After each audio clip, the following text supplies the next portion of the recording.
for anyway. You know, because we're live now, so might as well say, good evening, folks.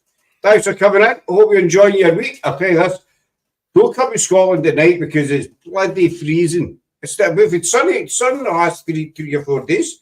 I was out with the shorts on yesterday, and I did not. I had shorts on yesterday, and I did not apologise to one single person for it. You know what I mean? And but night of the day, it was Baltic the night, absolutely Baltic. Anyway, we are back with the lovely Paranormal Path, Jacqueline Dixon.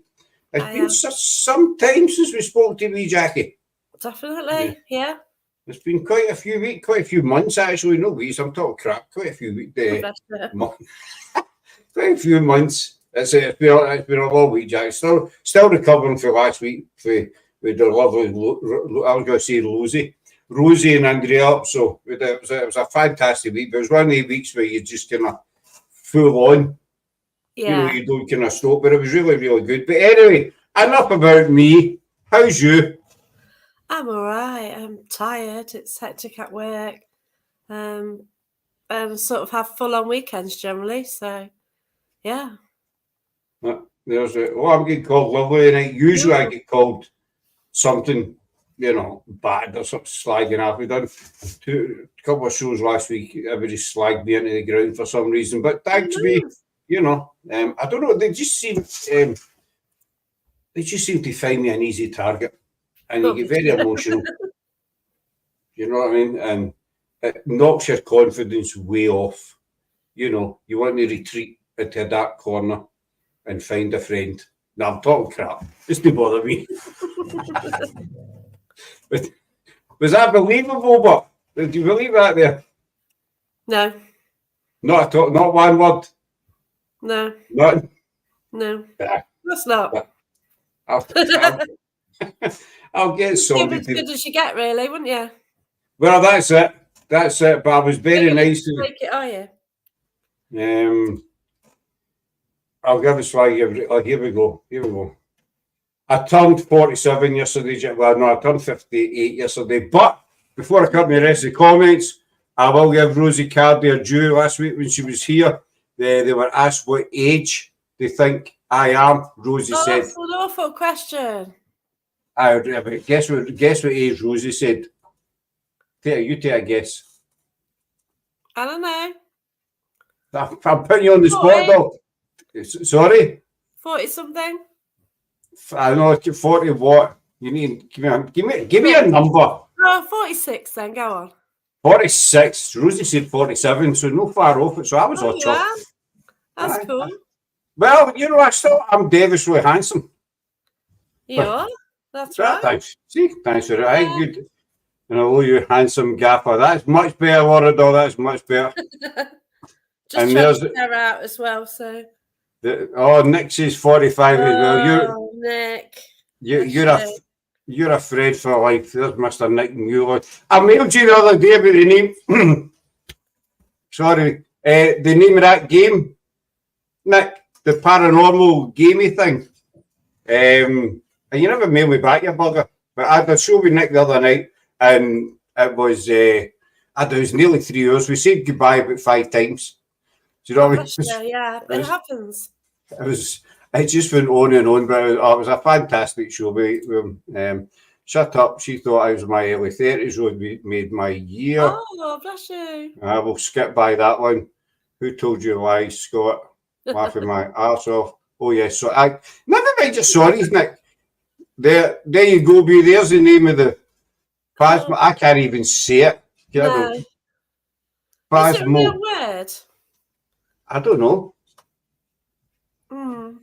Maybe. Maybe in Scotland it'd be a real word. You know, in Scotland, especially Glasgow. Cheers, Nick. You're only about 2 days late, but you are forgiven. I mean, I know he's a very busy man. He is a very busy. He is. He's always online somewhere, isn't he? He's everywhere. You turn your telly on and Nick's there. You know, you don't need to say, where's Nick? Because he's always there. Yeah. You know what I mean? Because Sarah's a gamer. You know. Yeah. So, and Nick is just getting into Minecraft. It's not his fault, bless him. I think he was forced into it by Kate, you know. So I've tried Minecraft, Jackie, and it's the most, just to see the point. The wee one plays it, you know, and she'll tell me all about it, and my will to live just leaves the street, basically. You know. I've got time for gaming.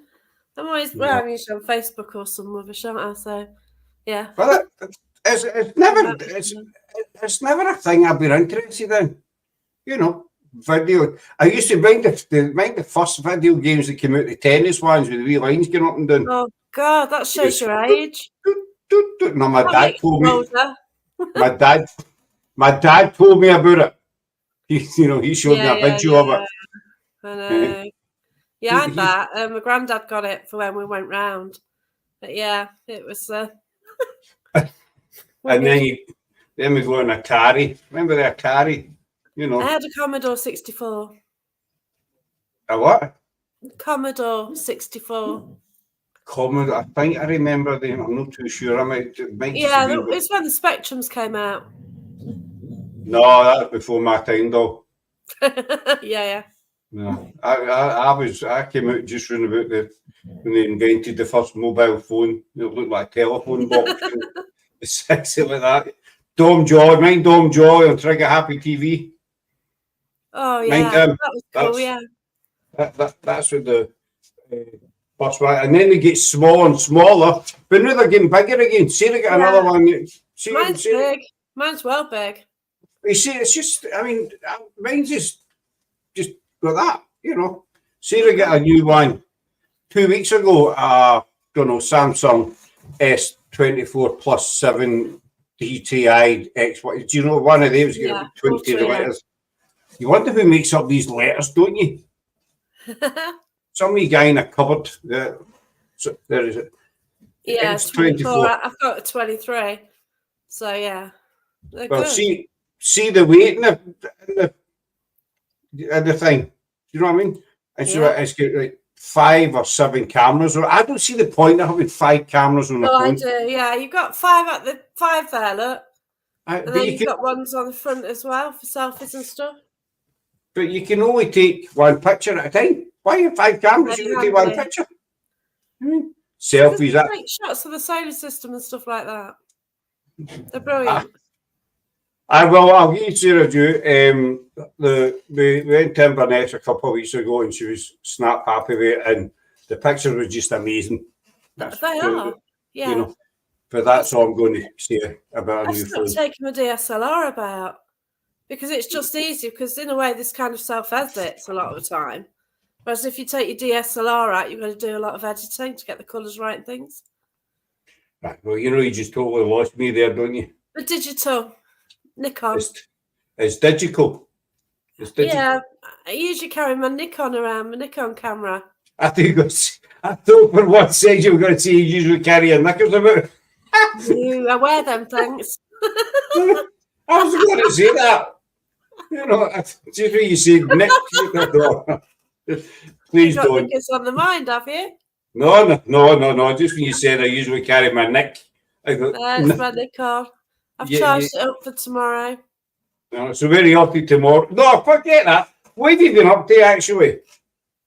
Well, I just get out and about. Been busy.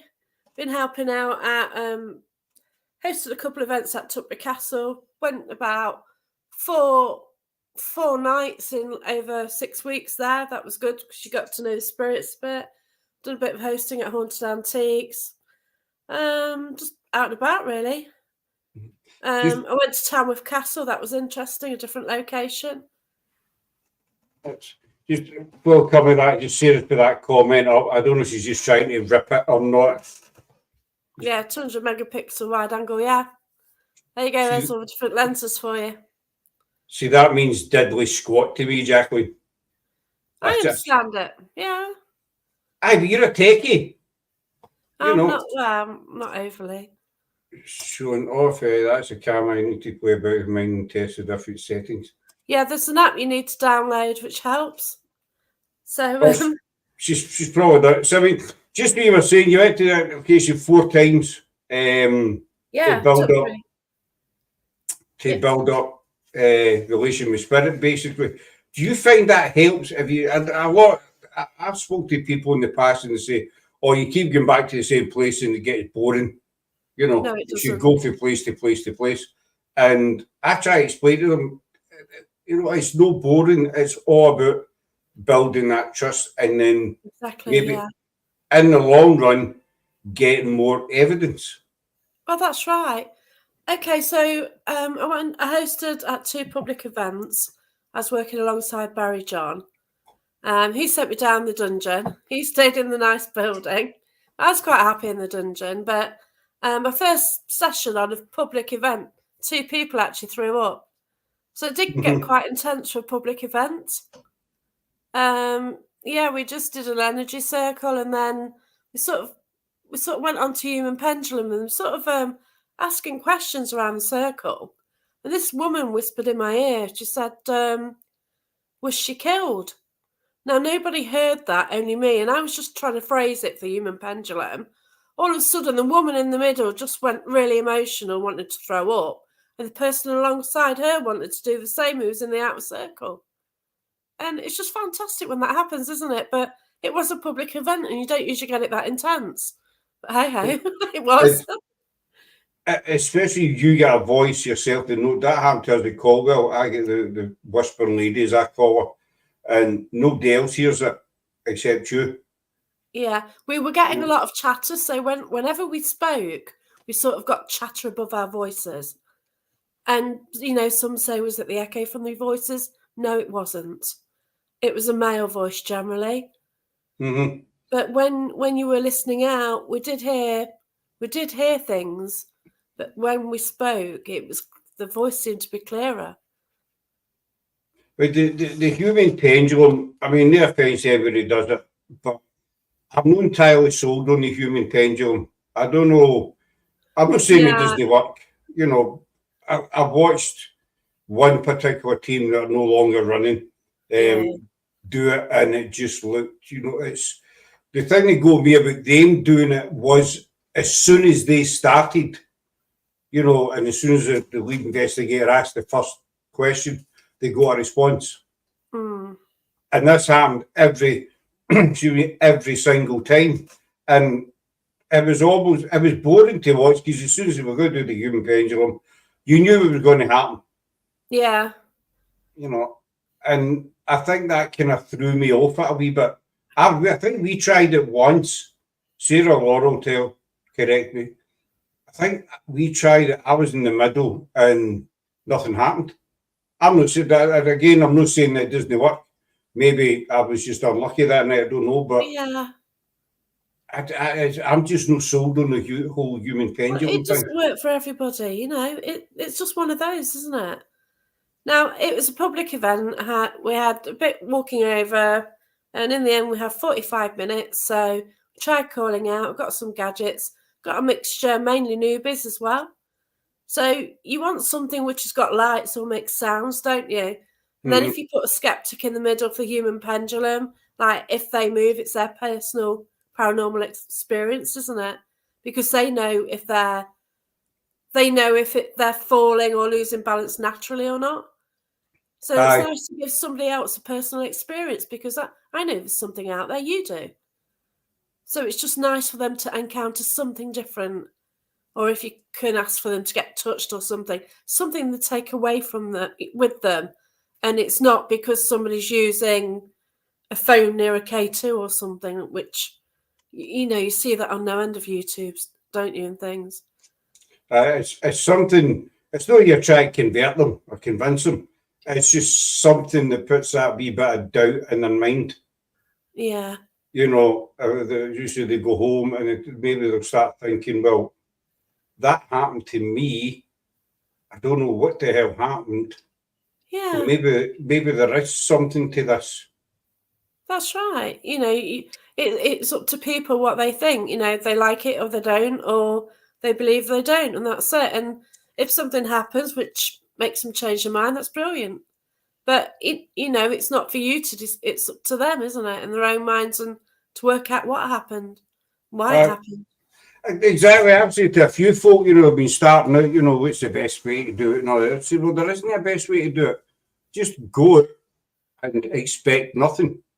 And you know, if something happens to you, then I'm not saying you're going to get flattened with a headstone or something dramatic like that. You know, it's going to fall and tap you. But as it can be the smallest thing, a wee tug of your ear, or you know, a whisper in your ear. It can be anything at all, the smallest thing.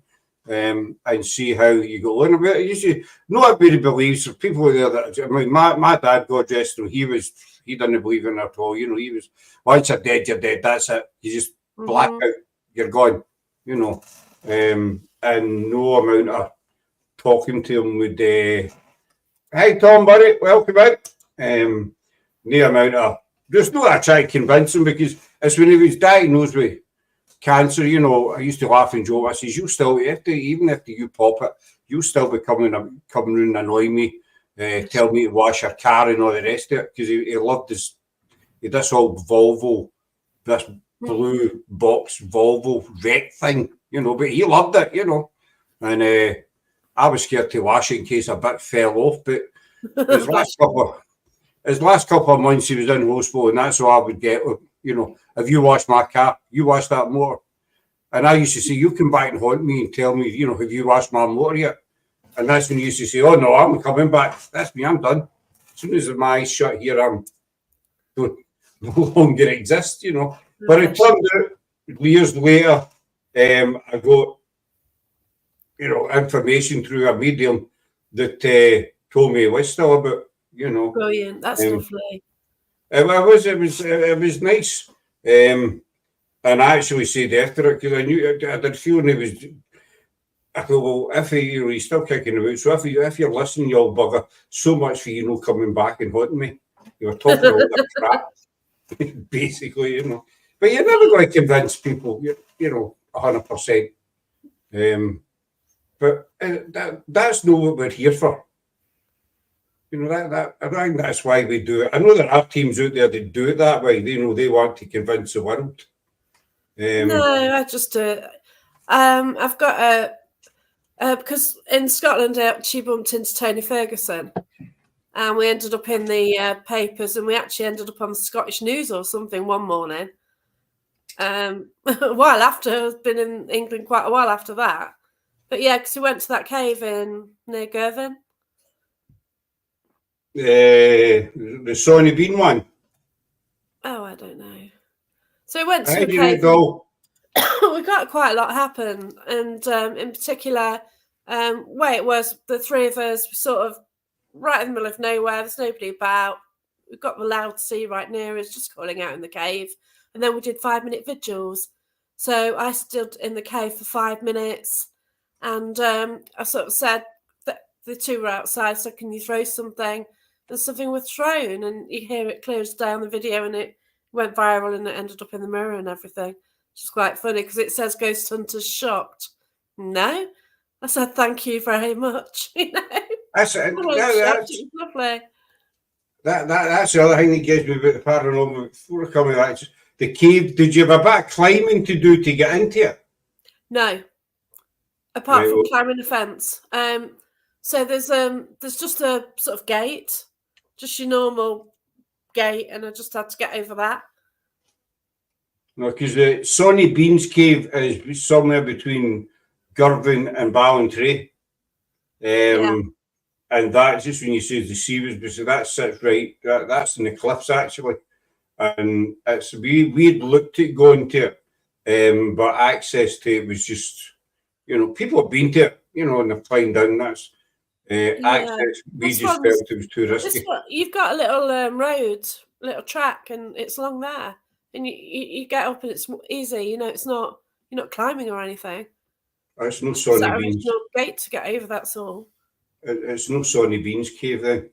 I'll need to check that. I'll need to look that back, because that was what last, you were up here when, was it? September last year. I'll need to scroll right back, so I'm going to have a look at that. Not that I'm going to copy the location or anything like that, but I'm curious. No, you want to go. You know, I want to go back.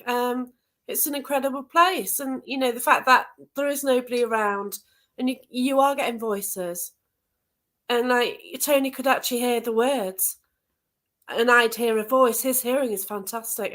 He can pick up, And then, you know, he gets EVPs. He's got a camera, and I've sort of bought a similar camera now, and it picks up a lot. It's brilliant. I'll need to check that out, because you've got me curious now as to where he's went. Yeah, So I can Sony, Google it. Just yeah. Sony I'll tell you Beams. after anyway. Yeah. You can find out for me, but you should, you know, Yeah. remember. But as you were saying, you know, the Ghostbusters shot. It's as the cave, or it's Alex Doran. I think that's Alex Doran. It's close to the beach. Yeah. Well, beach. It's rocks more than anything. We don't go into locked locations, Jacqueline. I know it's not locked. They wonder you were in the news if you broke into the bloody thing. I know it's all open. It's just it's just a hole in a cliff, basically. All right. It's Alex Doran. We talked to him yesterday. Wished me a happy birthday. Yesterday. Many thanks again, Alex, for that. We've got him coming on the show, but I can't remember the date. Or did I set him dates? I can't remember if he gave me one back. Don't you think your mind gets pickled at times, Jacqueline? No, not mine. Not No. all right. I don't know. Some things I'm rubbish about anyway. I'm rubbish with dates. Yeah, there is a castle above, I think. And yeah, I think Tony tried to walk up there and it was hard work. But yeah, he did try and he did get up there. Was it Killeen? I'm going to have a look at that now, because it's going to. Yeah, I'll send it. Yeah, send you a link after. I know you get Killeen Castle doing that way. It wasn't Killeen, no. No, it wasn't Killeen Castle then. Yeah, there is a cave in Killeen above it. I was camping there. You had a bit of a time camping up here last year, didn't you, with the wind? Yeah. Here's your tent. What was it, tied to a tree, I think it was? Yeah, that was at Killeen. So, well, I was at Rosemarkie and it's a wee bit windy there. But it managed because I think the wind was in the right direction. So it's an air tent. So it managed Rosemarkie. That was fine. That was right on the hilltop, really, and the beach is just there. You know, you're just looking straight out into the sea and the dolphins. So it's absolutely beautiful. And then Killeen, yeah, I got there and it was just windy. It's just full on. And these guys actually tied part of the tent to the tree. So yeah, it worked. It held it up. Would you think of the totally away to the paranormal subject, but this happens on your show a lot. Would you think of the air tents? Yeah, I love them. I don't know. But then, you know, I've had trouble with the other tents as well. I've had pole snap on the others in high winds. The thing is, the UK weather can be appalling. What do you mean can? Well, yeah. It's appalling. Yeah, well, 2020, I went up to, the first chance I got, I went up to Northumberland and I took a steel framed tent and that was fine. But that was stormy enough at the time and it was terrible. It really was. And I didn't realise that it had dried out the previous year. Mm-hmm. So it wasn't waterproof and had a river flowing through it. So I had to drive to Barrack to actually pick a little tent to put in the other one. She's a tent within a tent, basically. Yeah, because then I put my bedding in the little tent within the big one. It was a 7-man tent. It's huge, but it's still framed, so you know it weren't going to go anywhere. And yet, if you put a little, you know, the ones with the tiny poles, then they're just snapping that high the winds. See, we've got 2 big tents and 1 small one, and when you're putting the big ones up, it's the one thing I'm always paranoid about. When you're putting your tent up, to hear that snap, you're always expecting to hear that snap, aren't you? No, I'm not. All right, you don't get mixed up. You don't expect to snap. You know. I'm good at putting tents up. You know, I can put a 7-person metal frame tent up on my own. That's okay enough. I can do it. You know, but it's just... Yeah, it's easy. I don't think it matters how many times you put a tent up. I don't know, I've put a tent up many times, but you're always wary of that snap. you know. No? Oh, well. But you're English. That's different. Maybe I'm more gentle putting them up. I don't know. You're I've never had getting one your. stop. I've got patience. I don't know. I just It's always the last. It's always the last wee hook that'll not go into the pole. You ever find that? now that one, yeah, Aye. that's pain. I can't. Oh God. And it's you're always with that way, isn't it? Yeah. You just miss it by You miss it by millimeters. Oh yeah, Killeen. Yeah, it was Killeen because I stayed on the campsite there. I went around the castle, but the thing is, when I'm touring, I'm not anywhere long enough, and that's just a problem. There's so many places I want to see in 2 weeks, and I found campsites I want to go back to. I keep wanting to go back to Loch Ness. I keep wanting to go to the Red Squirrel campsite in Glencoe. I love it up in Glencoe, but you just find you're driving, then you get and put your tent up, and then you sleep one night, and then you're off again. So you don't. Or you can spend 2-3 nights somewhere, but you still don't get much chance to look around, really. You can have limited, as long as it happens in you and Sarah. Laura went halfers on a tent with us last year, you know, and she's had her use out of it that I keep emphasising to her, you know, and so she's saying that half of the tent, you know, still belongs to her. It's an ongoing court battle, Jacqueline, for custody of this other half of the tent, you know. We're expecting a verdict through the courts in 2027. You know, who gets custody of the other half of the tent. But Sarah was saying the other day, get the tents for this weekend and put up in the back, because we've got a massive back garden. Well, you know, because you've been here. To get them out and get them aired. Sunderland opened, I think, this weekend, last weekend. This weekend, you know, so that's happy days as well. Oh, nice, yeah. You know, this is meant to be a paranormal show, but somehow it's turned into camping. You turned it off subject, not me. Camping UK. You know what I mean? For all your camping tips, come to PIH. You know, we'll show you how to pop a tent in Scotland in a post-10 gale on top of a mountain in Glencoe. Don't you worry. We'll get it sorted for you. You don't put a tent up, you just get back in the car and go home. I don't. I've never done that. Mm-hmm. Not as big as mine, and that's not a euphemism. What's not as big as yours, Laura? The tent? Oh, a back garden she's talking about, right? Yes. She's talking about back garden. This is talking about something else here, I thought she was getting a bit personal there, Jacqueline. You know what I'm saying?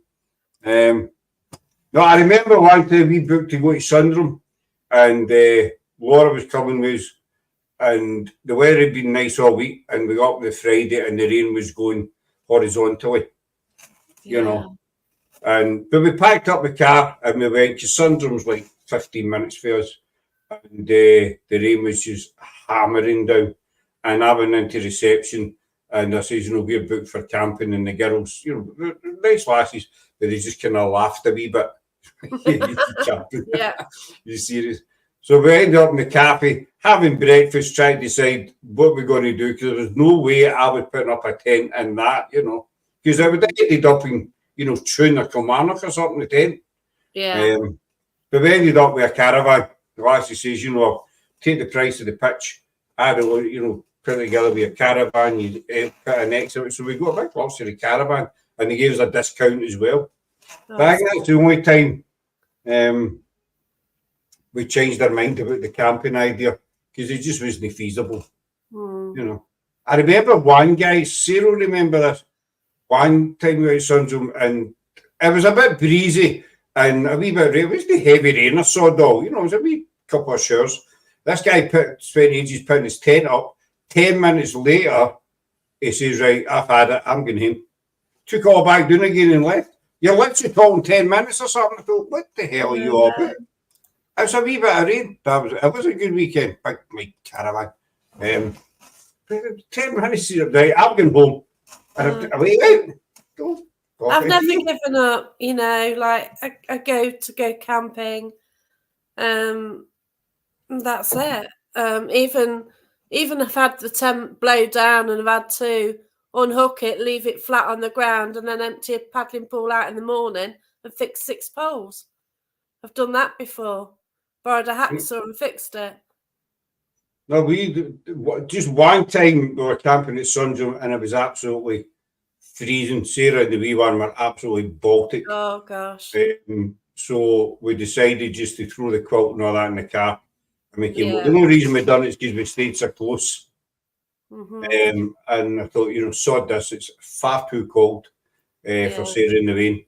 And we came up the road and I went back down the next day and took the tent and all that done. That's the only time we kind of been camping and gave up because it just wasn't healthy enough. Do you know what I mean? But anyway, enough of the camping UK. I love it when I just showed you doing the toilet with a total other subject. It's great. Do you know what I mean? I think it adds a bit of life to it, don't you, dear? What do you think? Yeah. It's, you know, when you talk about all sorts of crap, except paranormal. But you were saying about, you know, the ghost hunters get shocked or something. That's the other thing that gets me when you see teams going to investigate and they'll hear a noise, you know, something, and they run like hell. They're out the door. Nah. What is the point? You know, you're there for that. It's disrespectful, isn't it? Like, you're going, hello, can you make a noise? So you get a response. Thank you. That's what I say. And that's how it should be. You know, you've got what you've asked for. Or they hide. You ever seen teams hiding? They hear a noise and they go and hide. Really? I have seen that a couple of times on lives, you know. I don't watch many lives. I only generally watch it from people I know. A lot of time. I don't have much time to watch lives. I watch podcasts more than anything, to be fair. It sounds like I'm slating other teams. It's no, well, I really am actually, but who cares? There's some teams out there that are just ludicrous, you know, and so every now and again I'll pop into one of their investigations, and I've witnessed them hearing a noise or seeing a shadow or something, and they go and hide. No, it's a bit, you know. I always wonder, do you think spirit can't see you if you're hiding behind a door? You know, like hide behind that wall, they'll never find us there. And they'll be behind this wall. They're not playing hide and seek, they're hiding for a spirit. If that's a spirit, well, where did they go? I'll count to 10. You think you're a bunch of cabbages? That always made me wonder, why run away? Most Haunted were famous for that. Remember that? Oh gosh, Dan. That was shocking, back in the day. I think they're still going, actually, you know. Yeah, they're doing the tour at the moment, aren't they? I don't know how they've survived all these many years now. I mean. But last week, see, we've done Loudon, we've done Dalquahan as well, which is also a place you've been to. Yeah, that is fascinating. Yeah, we had interesting activity there. We're just there, and there was some like grass, and I was just sitting on the grass, and the dog was there. Mm-hmm. And he started looking towards one specific area, and there's a REM pod there. And the REM pod went off, and he sort of started growling just before the REM pod went off. And we got some good hits as well on the Team Spirit Paranormal app, the Brian Holloway app, where the Scottish voices were coming out, the Scottish words. And to say, like, the voices are from Sheffield, you know, how does the Scottish accent come out on it? We get that a lot at Loudon. We get a hell of a lot of Scottish accents at Loudon. We did Dalquahan last week with Rose. It wasn't a big investigation, it was just a wee small one. And we had footsteps. Well, they did, I couldn't hear them. And they says that they heard my voice through the app. No, I was away another part of the house at the time, but they would remember this is a room that's always puzzled us. The room with the metal door. Yeah.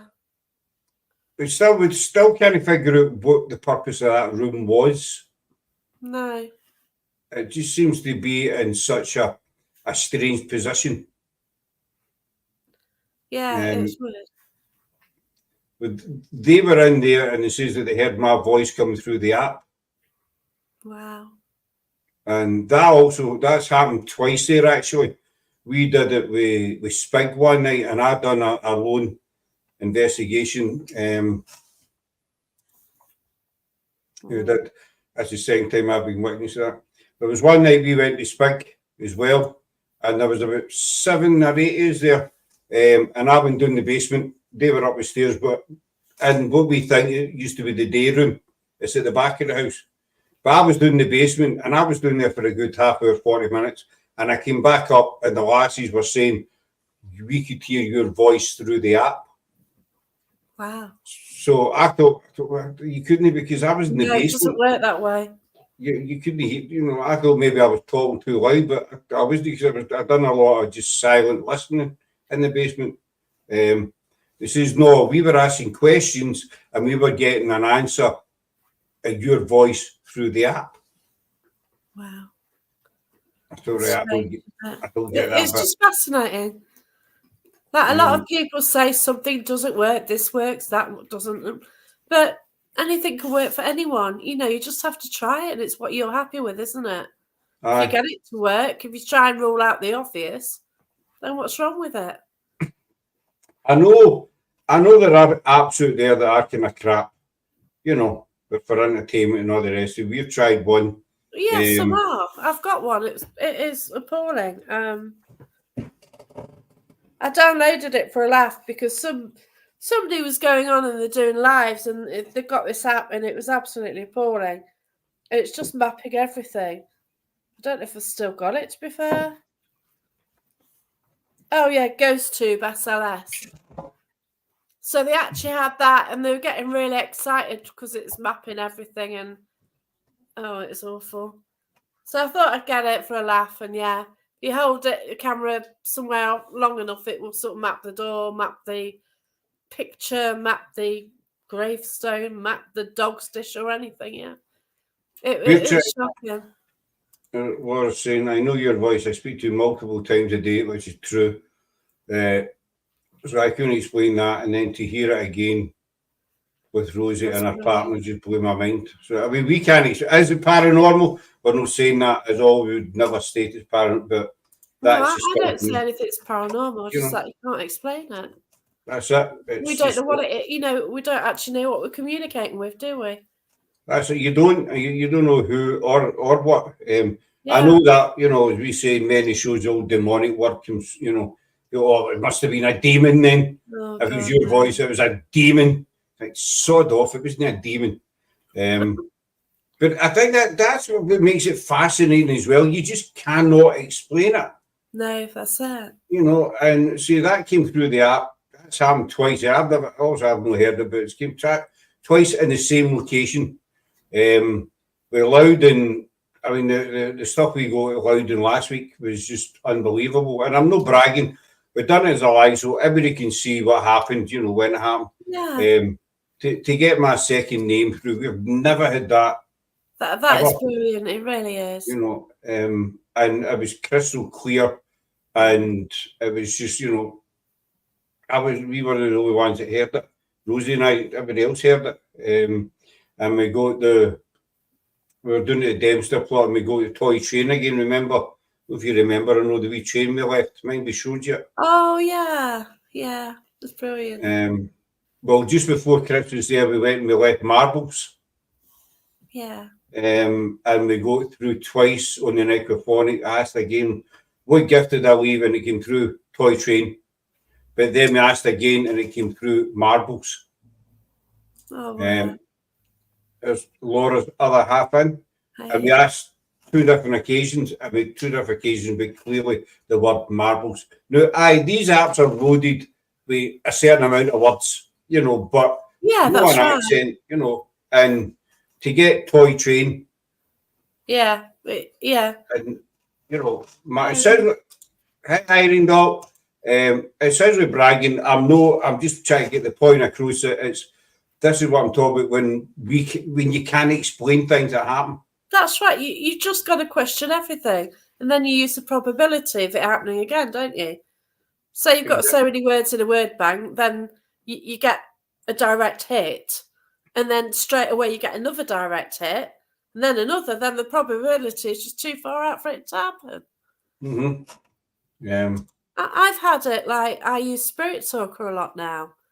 You know, I'd rather not use anything, to be fair.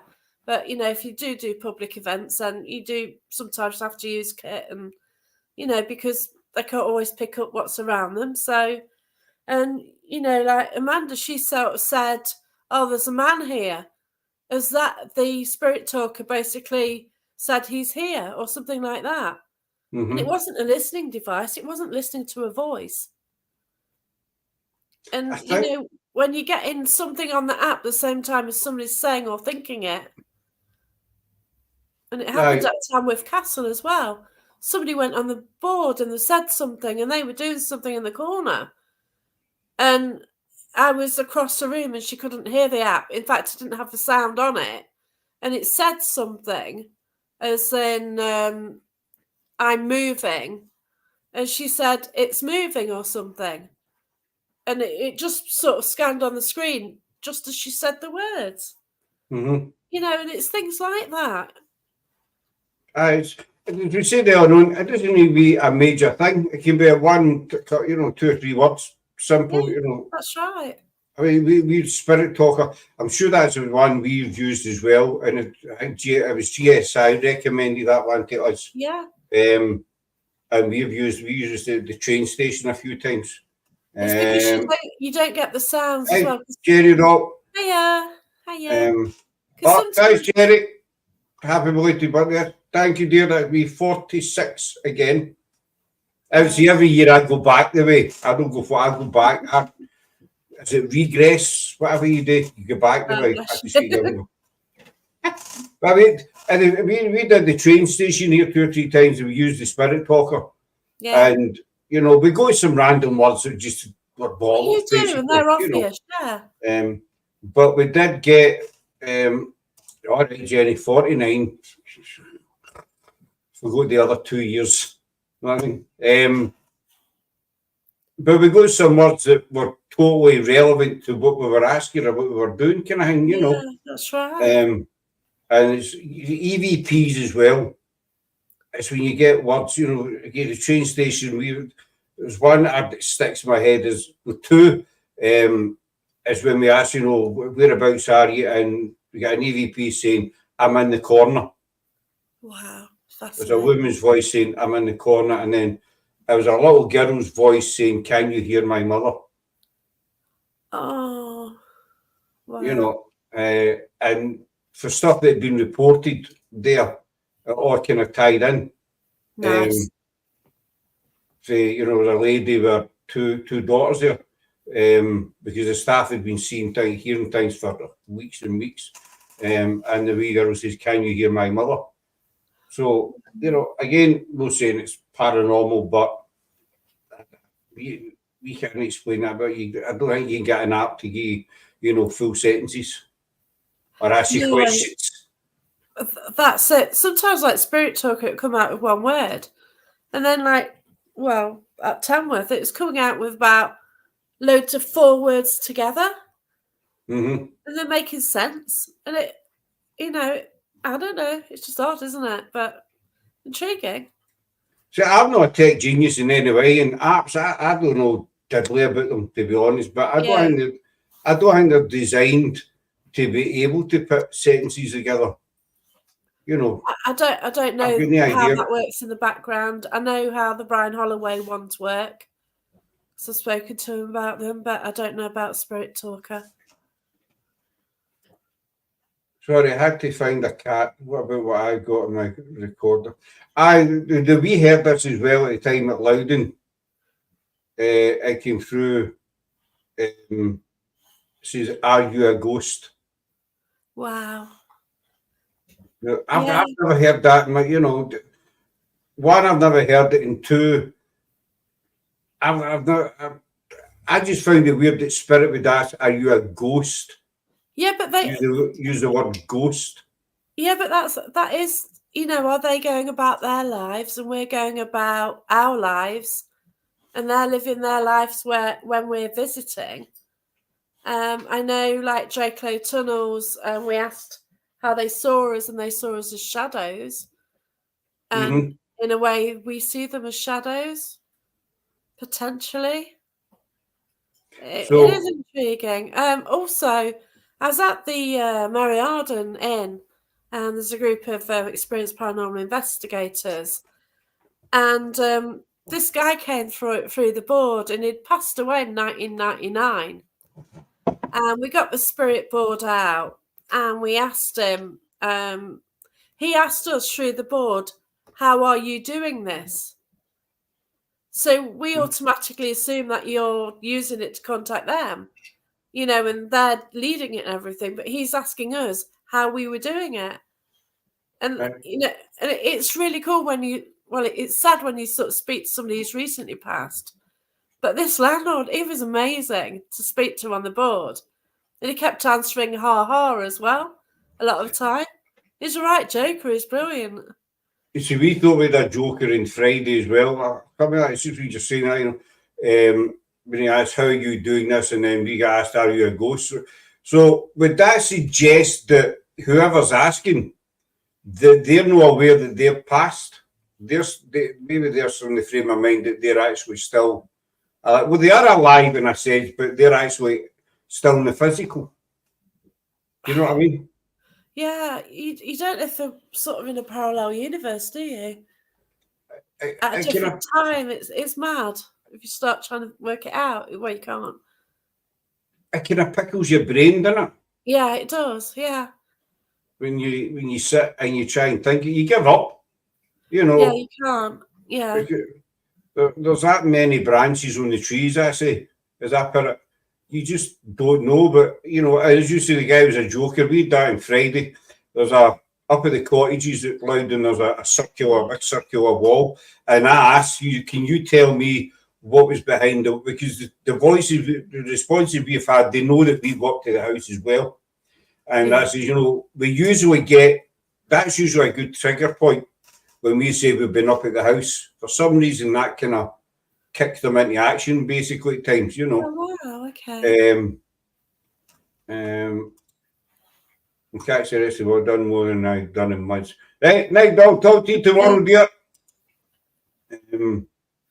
We get activity, but it seems as soon as we mention the house, it kind of ramps up a wee bit.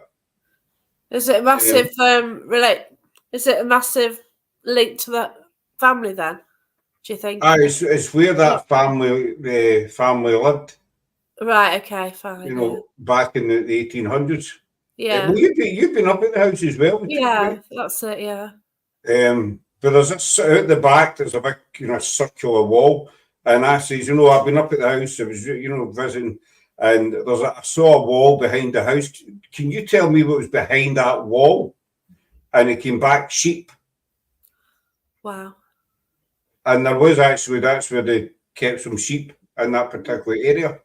Wow. And then I asked, I said, what colour were the sheep? Because they've got white and black sheep up there. Yeah. I said, can you tell me? And he says, brown. Okay, yeah.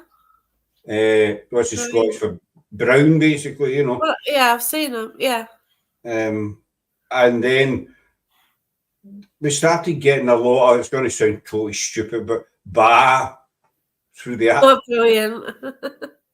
And it was actually, I had to listen 2 or 3 times to it. Is that saying bah? That sounds like bah.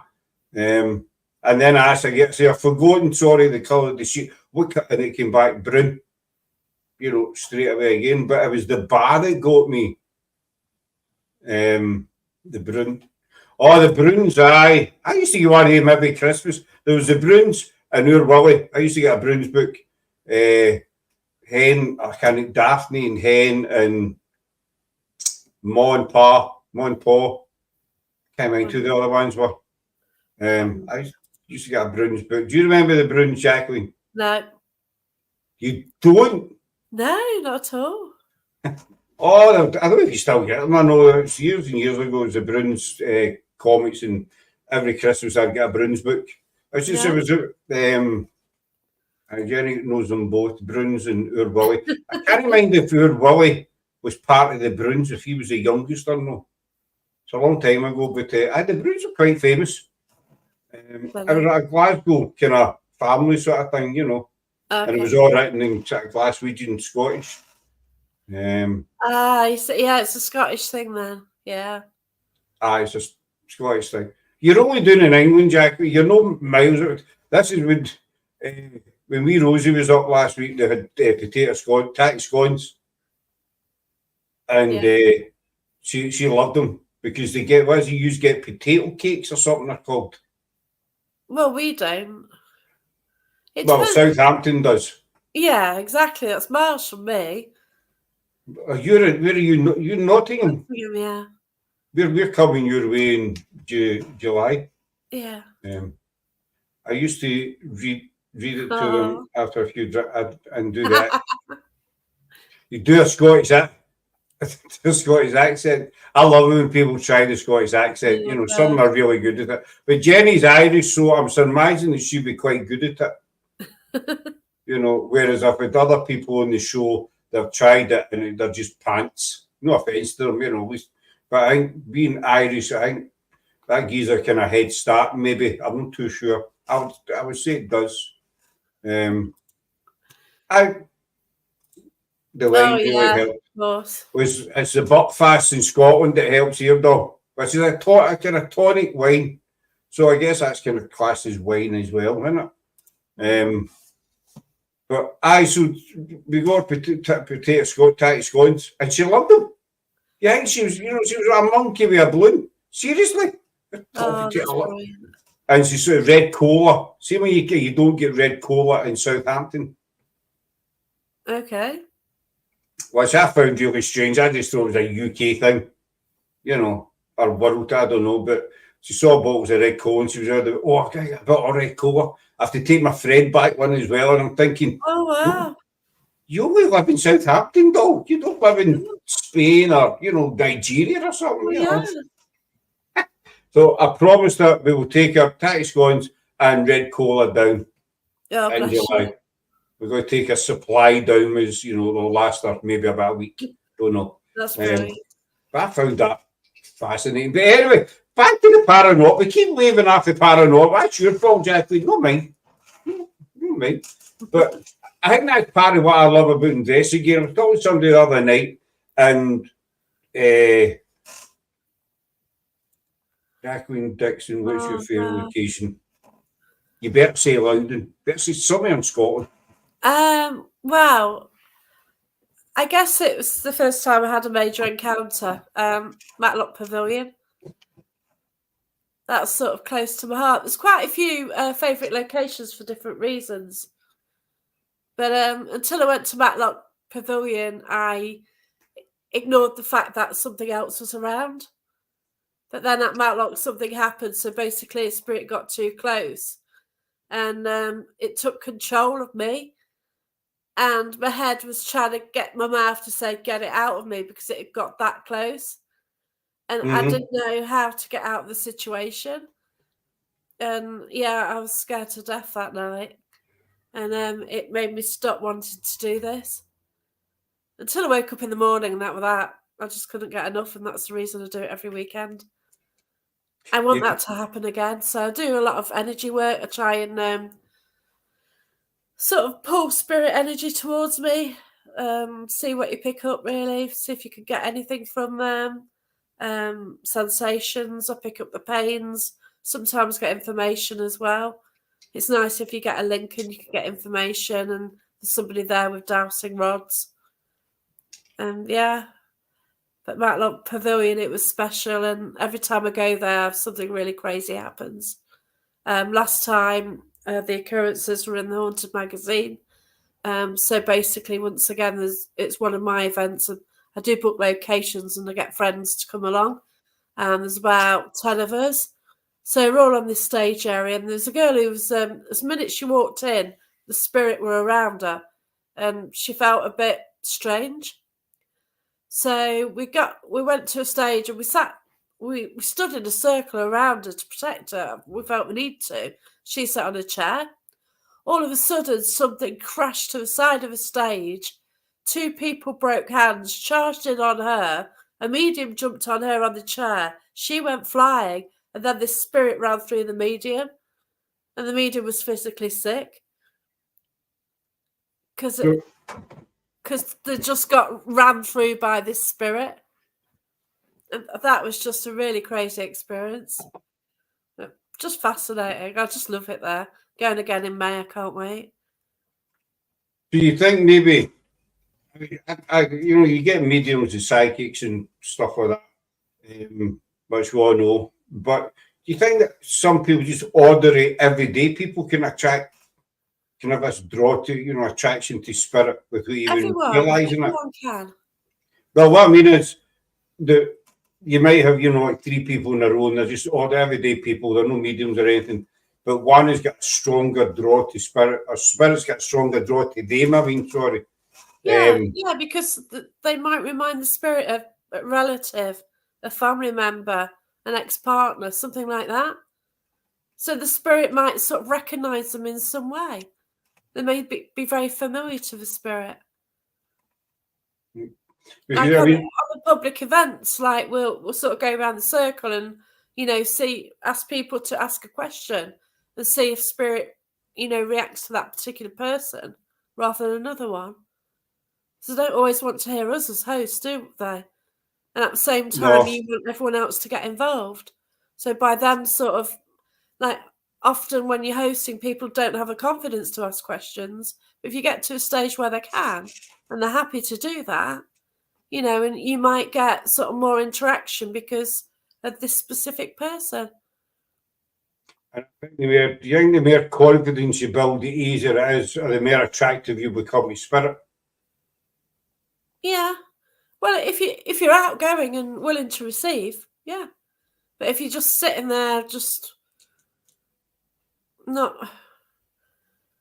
if you like there just nervous and thinking, oh, I can't do this, then you're not open to receive, are you? But if your mind's open and you just see what's around, you're willing to experience what's around. Maybe that's where we went wrong when we first started, because we only had to maybe 3 or 4 investigations before the second lockdown came. And we never get much, but then we'd never investigated, even though I'd been out of paranormal for a long time. We'd never actually investigated before, so this was our fucking first time going out. And you did feel kind of stupid asking. You do. Even though, it sounds totally nuts. Even though, say, you're in a graveyard and in your mind, there's, spirits, there's people kicking about, you hope. But you still feel kind of daft asking questions, are you there or whatever. Well, you're talking to thin air, aren't you? Ultimately, you're in the room, you're just talking to space, going, hello, are you there? And it's random, isn't it? Anybody walking by would just kind of look in and say, exactly. What the hell are they doing? Do you believe for paranormal investigators being in the field for a long time that they open up more and can sense more, no matter what they sense, as in feeling voices, when before they didn't really? I agree with that. I've said this before, that how do you explain it? That before you start investigating, there's a kind of barrier there that you don't realise. And then when you start investigating, the barrier starts to come down. And the more you investigate, the more you investigate, the more wee bits and pieces you get. Yeah, that's right. You become more open. The barrier starts. This is just my opinion. I might be wrong. Agree. Yeah. But that barrier starts to come down more and more and more because you're experiencing more. I think that's what Jenny's asking. Yeah, that's it. Because I decided to do development. I don't really believe in mediumship, and I did development for a laugh. I can sometimes communicate with spirit. Like when I was at Tutbury, we're in the dungeon, and this girl got her grandmother through, as you do, because sometimes family follow you, no matter where you are. If there are sort of mediums working on the event, then the families are ready, and it's a chance for them to get a message through to the loved one. So there's like quite a few times that you're at a public event and you might get someone's loved one through because Mhm. they know that they've got the opportunity to do that. Aye, it's like that film. What was it? Ghost.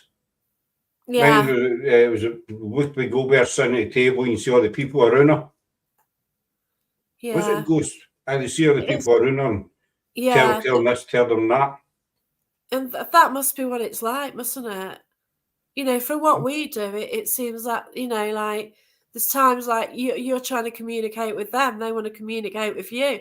Must be damn frustrating It because must be, you know.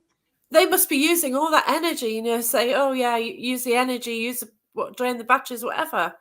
And they must be really trying sometimes, and you're just not getting it. And oh my gosh, can you imagine? And As then if to if get you, people in, week out, asking the same questions. and they're on the other side, you know, they're maybe sitting beside you. Like, I'm here. Can you not Yeah, hear me? I'm yeah, trying, you know. You see, I'm very open to names when before I didn't, and they do match up good. when I didn't know anything beforehand. That's brilliant. But I mean, we've been investigating for 4 years now. I'm not a medium or anything, but sometimes I happened at Loudon, and it was very, very strong. I was at the back of the Dempster plot, inside the railings. Yeah. Um, and I felt Spigler there as well, and I felt that there was a guy standing on the Oh, kid on that's the railing sort of thing, you know, that great. They was on the other side of the railing, just wow. standing, arms folded, watching us, just staring. And I expected to turn around and just see him standing there. But also I turned around, there wasn't any figure there, but I knew he was there. I just had that feeling, whereas before, I probably wouldn't have never felt that. Yeah, that's it. It's fascinating, isn't it? And it is fascinating. You know, it doesn't freak you out around. I know it probably freaks some people, maybe. It Um, did. Matlock Pavilion freaked me out. Um, Ben Winfield said he calls it a partial possession, what happened to me.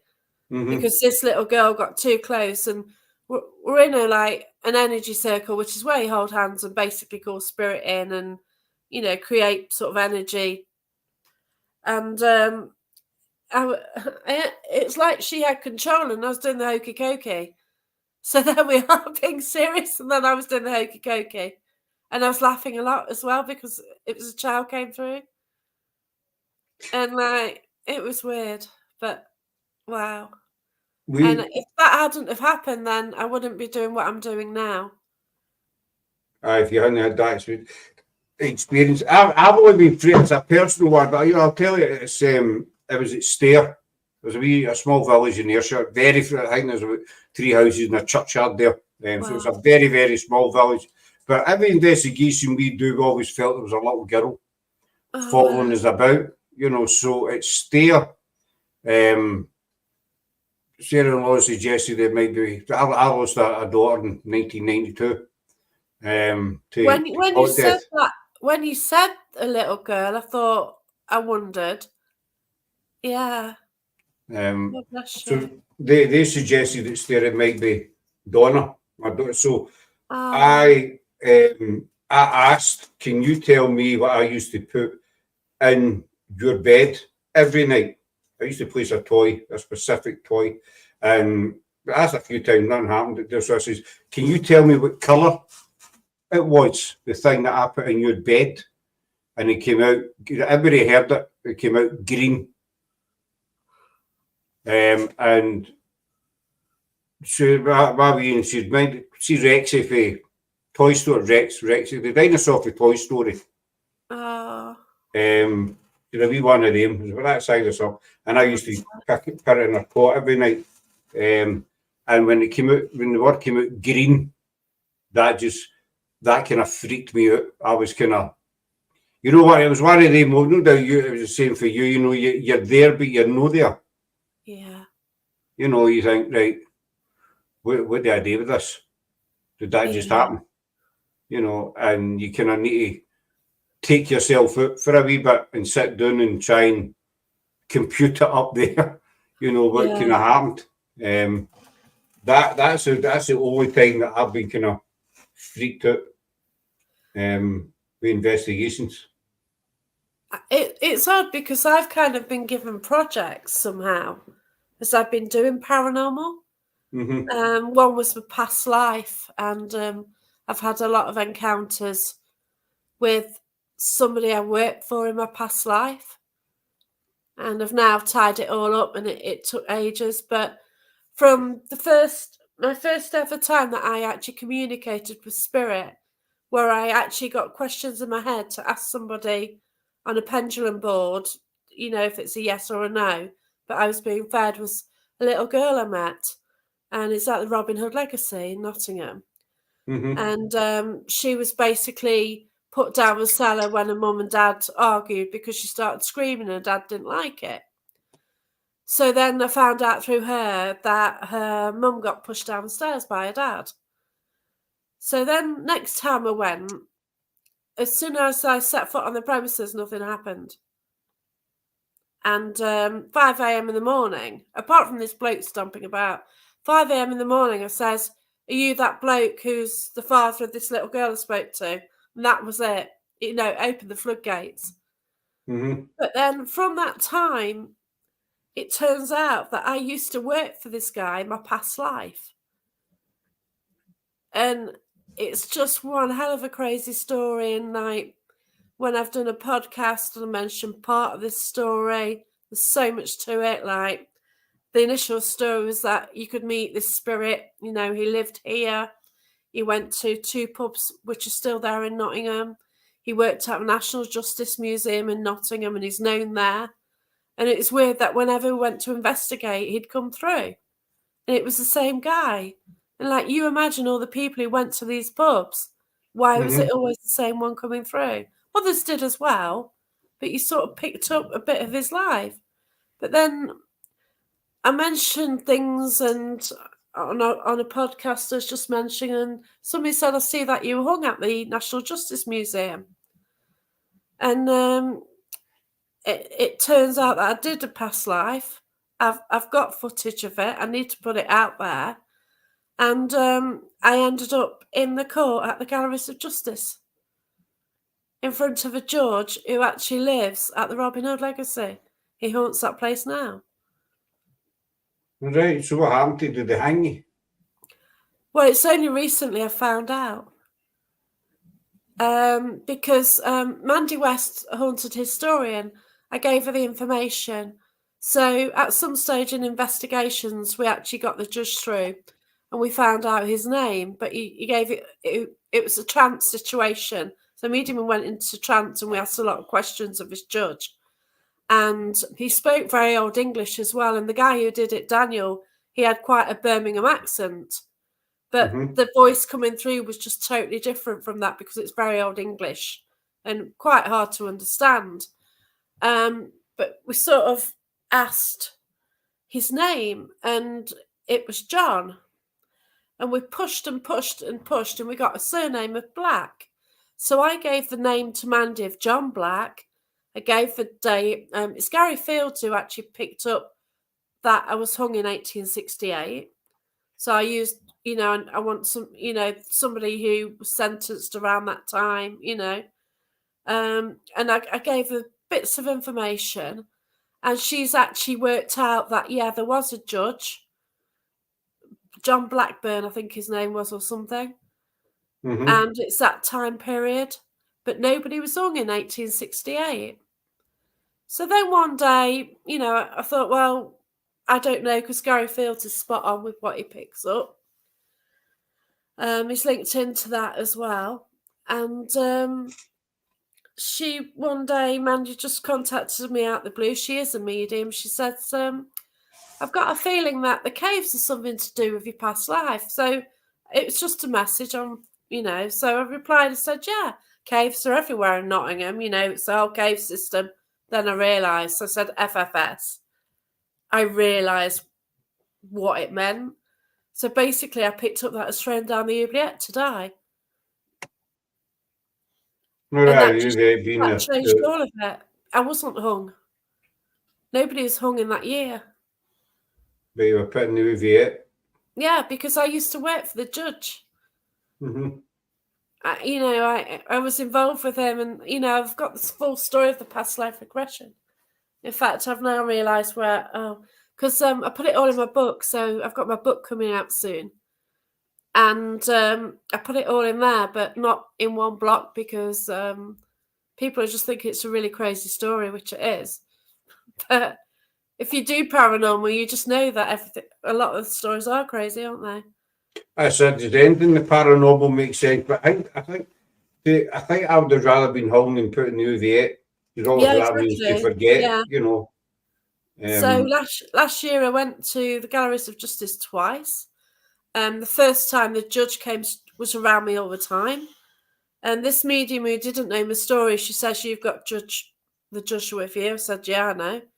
He'd been to my house 2 weeks previously and had been hanging around me, hmm. waiting for See, me to go and stuff. I think It is so this is fascinating. It fascinating. really is.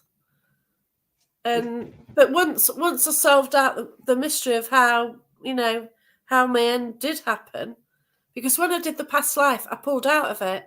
There I was in the dark, and the judge was about to find me guilty. I came out of it. I didn't want to stay there. Mm-hmm. But I kind of need to go back. But do I really want to go back to the grim end? Mm. You're curious. It's like, it's like the old closed door scenario. You want to know you're curious as to what's behind the door, but do you really want to find out? But I think I know because now he doesn't hang around me as much, because whenever I used to mention this story, he'd appear. It's really odd because people would see him behind me. Mediums would pick up on him. So it's really crazy. And I was given that that project happened. That's over now because I think I've worked out how it all ended. So that's gone. I've been there before. Oh gosh.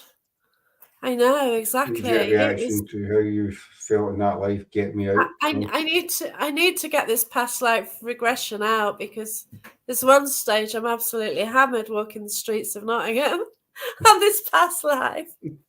But I haven't watched it, but I still got it, and I need to sort that out. I think past lives are fascinating. I've always wondered, I've had a past life in that, and because I've always had a draw to Grey. I've said this before. I've always had a draw to Greyfriars. I don't know why, but it was every time I go to Edinburgh, I need to go to Greyfriars. Even before I started PIH, and I used to go through Edinburgh myself on the bus, and I'd need to go to Grey, even if it was like 10 minutes. I'd need to go in, and I could never explain why. And then I was told to this media, it was a group I was in, and she was saying the reason you need to get back is because you lived before you were a soldier, you were caught. It was either Jeff or Jeffrey, she said, can't mind, and you're buried in Greyfriars. I thought, well, maybe no. But then I've always. That makes sense, doesn't it? It did, but the other hand, I've always had a major draw to the Tudor era. Okay. For some reason, we've covered it many, many times, but I've always had this draw and fascination for, Henry VIII kind of time. So is that maybe a past life, or is it just because I've got a really big, it's just a subject that really, really interests me, which side of the balance is it? But I just can't explain it. It's just the Tudor times have always fascinated me, and I've always felt drawn to it. Did I live in the Tudor times or not? I don't know. You need to get a past life regression done. It is fascinating, but you've got to just be. I was always worried about doing them because I didn't want to find something out which would then bother you in this life. So, for instance, if you were a mass murderer and you realise that you were this person in a former life, how would you want to live with that today? Knowing that you'd. I know you haven't. I know ultimately in this life you haven't got that responsibility, but it would kind of sicken you, wouldn't it? It would play. It would, as you say, you're not going to in this life, but it would. I think it was sticking in mind that it would. You had in a previous life, you'd killed 10, 20, whatever. Yeah. You'd killed somebody, and I think that we can have Alex's many past lives. Possibly, buddy, you know, who knows? But I've always seen a draw to Greyfriars and the Tudor also the Tudor times was the 1500s. So I've got I don't know. It's just I've had another past life regression. So that was the first one I did, and that I actually lived virtually where the Robin Hood legacy is again. So once again, there's another link to that area. And this was in the 1300s. And he actually was a peasant and he used to sell fruit in the castle grounds. And my thing in this life is that I don't like fruit because it's sticky on my fingers. I really don't, you know what I mean? I won't touch fruit because it's all sticky and horrible. And yet, as a fruit seller, that would have been the situation, wouldn't it? Would there be actually there's 20 odd lines for nine regressions I need to dig out the report written. Do you think that is fascinating? It really is.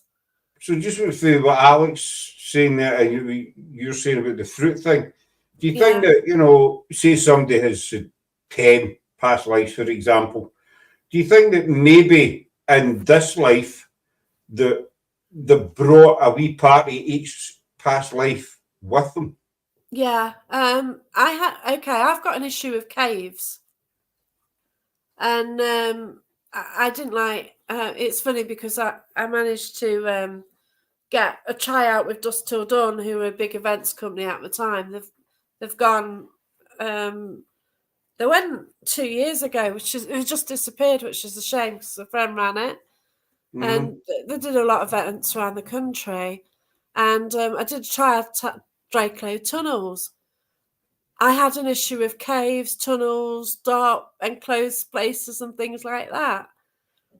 And I always thought it's because when as a child, Mum and Dad took us to this underground hospital in Jersey where they'd got the Russian prisoners to hack into the stone to build a hospital within this rock face, basically.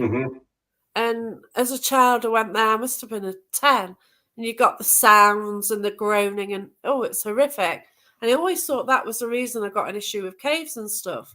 But now through that past life, if I was thrown in the oubliette, that would exactly explain why I don't like caves and enclosed spaces.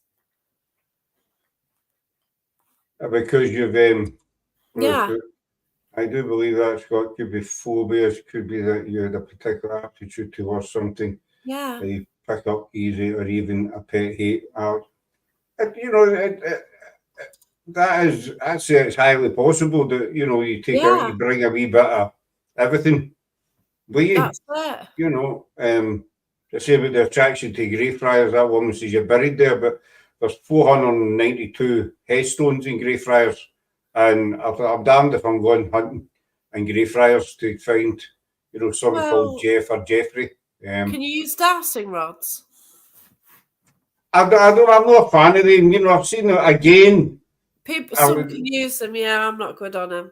The same team as I was talking about earlier on was they used them, and you could clearly see the person moving their thumbs. You know, and I wasn't the only person who watched this video. 2 or 3 people watched it, and they says the same thing. We never told them what to watch for. You see, what's that? And they said that individual's moving their thumbs. And they gave the rods to this lassie, and they just weren't working. But then they took them back, and they immediately started working. I thought that's too dodgy for me. You know, that's just why. As I say, it was the same with the human pendulum. First question, the person would, you know, start moving, and you think, oh no, you know. See, I always ask for. I don't sort of get everybody in the middle. So basically, if you're in a circle, if somebody gets pushed, and that spirit sort of push somebody, then you select them. So already there seems to be some sort of contact there. Well, potentially. I tried it a couple of years ago, and I was in the middle. Nothing happened. No, as you say, it doesn't work for everybody. Or maybe I was just unlucky that night. I'm not saying that if I tried it again, it wouldn't work. That night, I get nothing. And watching that other video kind of put a bit of doubt in my mind as to the whole thing. No disrespect to anybody that uses it, but it does. And as I've said many a time, Jacqueline, on many shows, it only takes one thing to put it down in your mind, and then you doubt the rest of it. Yes, it does. Yeah. You know, which happens. It's really, really common in the paranormal. You get a fake team. People watch and start thinking, well, is everybody else fake? If they're fake, Yeah, that's the rest of right. them, It's like I won't, like if I go to a public event, I won't take part in the communal table tipping board or something like that generally, unless I know people. So it can be a waste of time because it just takes one person. With it being dark, it's like, well, no, I know there's spirit around, you know, and I don't want somebody just pushing that table, you know. And it's fine, like, you know, people. It's just from my perspective, you know, like I think one of the first times the table moved, somebody got footage of it. You think it's real, and then it turned out somebody's pushing it. You know, it's just a waste of time, isn't it? We had that with a cat ball a couple of years. The person no longer with us. That's in reference to us life, but it's carrying over. I would assume it to be fresh experience this time around. In this life, you think we past lives, you know, we're given a new life in order for us to learn something. There's something that we need to learn, and we keep coming back until we learn what it is. Yeah, that's what I say, potentially, isn't it? You know, we've all got this lesson to learn. But so the cat ball, a couple of years ago, we did an investigation. The cat ball came flying off a railing, shall we say. And there was an individual standing beside it. Now, it was dark, and we'd two cameras covering it, but because it was dark, the camera I was holding only picked the ball coming off. With a camera sideways, but because of the angle this individual was standing on, the camera never picked it up. It just picked up a wee bit of the ball flying. And then we realised later that it had been pinged. And there it was one of the cats. As you said, they're thumping there. It's one of the cats. Or they're a pain in the neck. You know, I used to do lives on my couch before I go to the chair, and you'd get one walking across the back. Because every suits you something doing. But we realised that the ball was getting pinged. And we were back doing a location with Rosie and that last week, and we were talking about that, and learned it again and said, no, that was the paranormal. I mean, again, we didn't stay back at the time. We kept it quiet because we weren't sure. Yeah. You know, and then we realised it's such a waste of time, isn't it? No. Why bother? You're not making yourself look good, or you're not to prove anything, and others faking it. It's just. See, that person's no longer with us, been gone for quite some time. Because we don't tolerate anything like that at all. That's right. And it's a bad reputation for you and everyone associated with them as well. Like if you're with them in a group, and it's just a reputation gets around everybody. Now this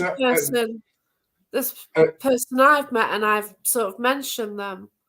And she always gets overshadowed, and she goes into a trance allegedly. And I took the mickey out of her once, and everyone just laughed at her because she's in trance allegedly, and it's just like, no, it's just too wrong and funny. You can't. And then once I sort of said, I'll just go and get some holy water. So I got somebody to pass me some water. Just went up to chuck it, and she just woke up just in time. It's just mad. It's absolutely nuts, and it's true that, if you get somebody who is with you and they're faking the caught, it puts everything that you've done. It does. To doubt, and it takes a lot of hard work to build a group, and over the years, and build up, followers and all the rest of it, and people get to know you, respect you and everything, and it just puts all that down the toilet, as soon as one of them's caught, faking it. Everything else just goes down the pan. I mean, this person wanted to start another team, and they did the Nidri vaults in Edinburgh, no Jamie's vaults, there's two sets of vaults in Nidri Street. They did the one with the stone circle in it. Okay. And they had this medium, and she was walking back and forward, seeing the fire and brimstone and sacrifice coming out of this circle. It was all negative, all evil, blah, blah, blah. Oh, and I was talking to Jamie a couple of weeks later, and because we do a lot with Jamie, and I was saying, what's the story with the stone circle? It's you do need to be careful, buddy. You certainly do. But I said to Jamie, what's the story with the stone circle and the vaults? But he says, that the stones there are stones left over for the vaults that he manages. okay. He says we were wanting the vaults and we'd left over stones, so we said, I think the guy's name's Danny that owns them. Do you want these stones? And he says, aye, I'll make a. So he decided to make a wee stone circle in one of the rooms in 1984. Okay. But this monkey was fire and brimstone, hundreds of years, sacrifice, blah, blah, blah. They were only put there in 1984. See, they had another woman with them in the same vaults, and she was talking about babies being buried in the walls and cattle running through. So there's babies, she was touching the walls, there's babies in these walls buried. What the crap was no? And there's cattle running through. I'm getting cows and stuff. And these they were just placed there, buddy. Madness, isn't it? But it's just a load of crap. People are watching and they're believing this. Oh gosh, yeah, that's right. Where we live, they did an investigation up at Craigie Castle once. And the Craigie Castle is not really a castle. I think it's 2 stone walls or something that's left there. There's nothing left there, It's about 10 minutes for us, but it's got very, very slight ties to William Wallace. Right. I think he probably stayed there overnight. I love it that you're doing that project. Oh, I'll come to that in a wee second. We're excited about that, but so there's very, very small ties to William Wallace, this castle. They investigated it one night, and they got William Wallace through. Okay. And his horse. Right. Up at the castle. And they could hear a horse. In the middle of the countryside, where we live, Jackie. We live, that's true, yeah. Well, the countryside is kind of like, the back door. I can hear a horse. There's a horse. Did you hear a horse? That's Wallace's horse. I'm getting William and I'm getting Wallace, and there's a horse. But you're in the middle of a bloody field. Of course you're going to get a horse. There's horses everywhere. But it was William Wallace's horse. Yeah. And William Wallace decided to visit there on that night that they were there. It's incredible. I was going to run up and speak to Mr. Wallace because he must be up there. They'll say he's there. Of course, they did. Alex William Wallace, he was up there about 5-10 minutes in the car for us. This is where he was, and it's just mind blowing. Jacqueline, do you know what I mean? Well, yeah, it's like Mary Queen of Scots. She was everywhere, wasn't she? And she haunts everywhere. Aye, she's all over the place. She got around a bit, hasn't she? The same as I was talking to Mark Edison about, Amber Lynn. She said to haunt about, I think it was 7 different places. Salisbury Castle, Hever Castle, Tower of London, Hampton Court, whatever. And what he says, bonus points for telling us the name of it. So I think it's several in his lifetime, Alex, to be honest with you. I'd say, wouldn't you? And he says, the trouble with these locations, like Salisbury Hall, places like that, they probably are active. They probably do have a spirit head. Mm-hmm. I don't know if he's ripping it or no, Jacqueline. I don't know. I think he is. He says all these locations are probably haunted and by some kind of lady spirit, but because to Amber Lynn, because Amber Lynn had ties to all these different locations, everybody just assumes that it's Anne Boleyn. Yeah, that's right. No. Does that make sense? Makes sense to me. Yeah, it makes sense what you're Yeah. saying. Yeah, that's it. I would say if Anne Boleyn haunts anywhere, it'd be Hever Castle. Right. You know, because that was her childhood home. That's where she was brought up. Oh yeah. They've got to have a reason they liked it there. Mr. Ed. Something Mr. significant must have happened there.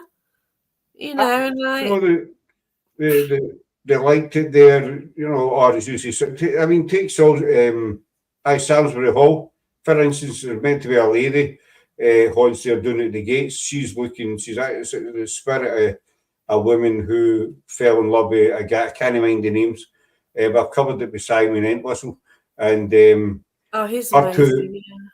He's fantastic. But her two brothers laid in wait in the forest one night and murdered their fiance, and buried him in the forest, basically. And he gave her a big, huge engagement ring prior to his death, kind of thing. And workmen found this engagement ring, so they reckon she's there, still looking for her fiance, kind of thing. So they have a reason for hanging about, you know, whatever way you want to put it. But I think if a location, let's say Mary Queen of Scots, she was everywhere in Scotland. But we were down her castle on Friday. She spent 3 nights there as well. But they just say, "Oh, that's Mary Queen of Scots," because she was down here. Yeah, well, this is it. Like, we go to a hotel for 2 nights. Don't mean you're going to haunt it, does it? You know, you stayed in loads of hotels or loads of nights in different places. Doesn't mean you're going to haunt each one of them, because nothing necessarily significant happened. If you were going to haunt everywhere you'd lived, you'd never have a minute to yourself. I know. That's it. You know, you'd never have a minute to rest, you know what I mean? But the Wallace thing, we start that a week on Sunday. We're so happy with it because it's been in the planning for about a year, and with several dates lined up last year, and the weather just wasn't feasible. Yeah, but we're going all planned, and we can't wait to get it started. That's fantastic. I mean, don't know how it's going today. David Espinosa's advising us on it. We're going to be sending all the footage to him, and he'll begin his feedback on it as well before we actually, you know, put it out. But it's a fascinating story, and that's the whole thing. There's a lot about William Wallace people don't realise, you know, the amount of locations he'd actually associations with. Yeah. And that's what we're trying to do. We're planned for the original was to, you know, a 45-minute kind of thing, but then we spoke to the society and we all agreed people would get bored, and the way we were planning to do it originally just wasn't feasible because we're going to go to Stirling, Glasgow, blah, blah. So we came to the decision, we decided to chop it up into like 15-minute slots. Do one in Stirling, do one in Glasgow, so it's, you know, one story after another kind of thing. Wow. So that's what we're doing. But we're all set to go. We're just hoping that the weather's going to be good. Blimey, yeah, it's terrible, isn't it? That's the only thing that can stuff us up is the weather. Yeah. Because all the locations are outside. Obviously, there's one church in Rutherglen that we're hoping to get into. Rutherglen's part of Glasgow. There's a church there we're hoping to get into, but the rest is outside. So if the weather's crap, then we're stuffed. Yeah, again. That's the problem, is it? That's why, like, we're living in a city, well, near on the outskirts of Nottingham, so it's a lot of urban area. It's hard to find locations where other people aren't. Mm-hmm. So there's nowhere really local. There's the odd place locally where you can go, but then that's where everyone else goes. And that's why I have to sort of high locations. And then, of course, you know, they can cost quite a bit. I'm hoping to hire the National Justice Museum. That's really pricey. And, I looked at a castle up here. It wasn't long after lockdown finished, and they were wanting $4,000 for 3 hours. Wow. So that's like, you know, over $1,000 per hour. Oh And I gosh. thought, how can you justify that? You You have to know, have a lot of people there to get you that I, to pay for. £4,000 for 3 hours. That wasn't even all night. I don't want to buy the building. You know, um, That's pathetic. Is it used for anything in the meantime? Do they make that much income? Is it a place where they have weddings where they can make income on a Saturday night from a the bar and day stuff? the day weddings and social events and all that kind of stuff. But this is will be £4,000 for 3 hours.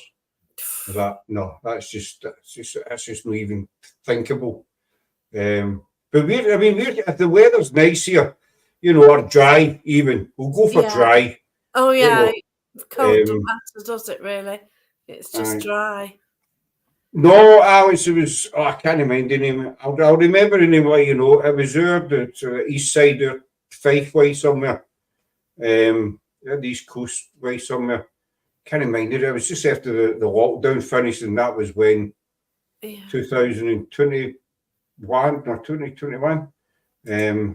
But order £4,000 here.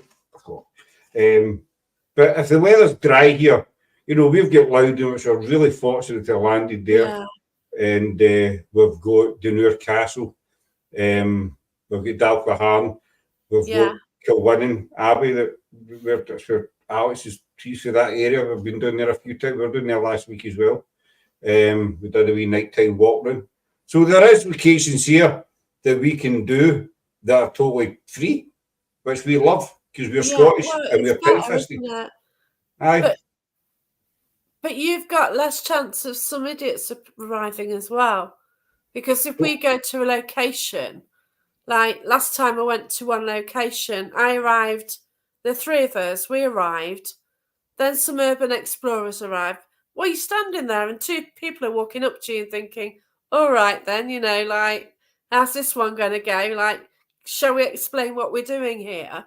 Then it turns out there are urban explorers, so that's cool. So we sort of said, well, we'll have like half an hour in this cave thing, and then you come in. And then a team arrived, and it wasn't a team; it was loads of people with the team. Right, aye. And some had cans and stuff as well. And they just walked in, and that was it. And it kind of ended it for us, because there's just loads of people there. But they do the more community stuff. But I sort of try and have minimum I can to cover a cost. But then whoever I get is like just a mix of people from, anywhere.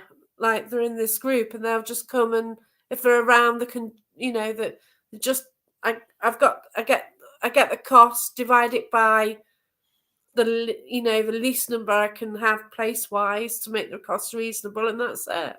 And then I pay the monthly insurance out my own pocket. So that, we looked at doing events a couple of years ago, but no, it's too much.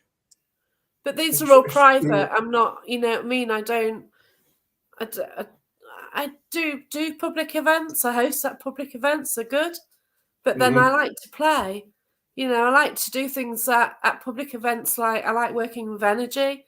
So if the spirits do get too close, and also with the people I know, a lot of mediums as well. So they're picking up stuff, and the energy can be quite intense. And we can deal with it, and we know how far people can go. And they're being realistic and not faking it as well, because I trust these people. And that's a biggie, because if you're doing a public event and someone gets overshadowed, you don't know if this person's used to it, what their background is, and if it's real. That's it. See, we just kind of stick to ourselves. You also have been out with yourself.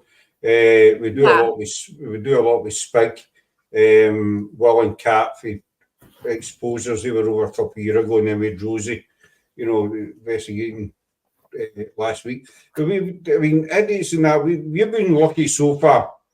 All the locations we've done, we've never had anybody turn up, and there's no chance. The only place I would say there's chance of people turning up would be Kilwinning, because the Abbey is right kind of in the middle of the town. We've investigated. Oh, is that where I've been to an abbey in a town?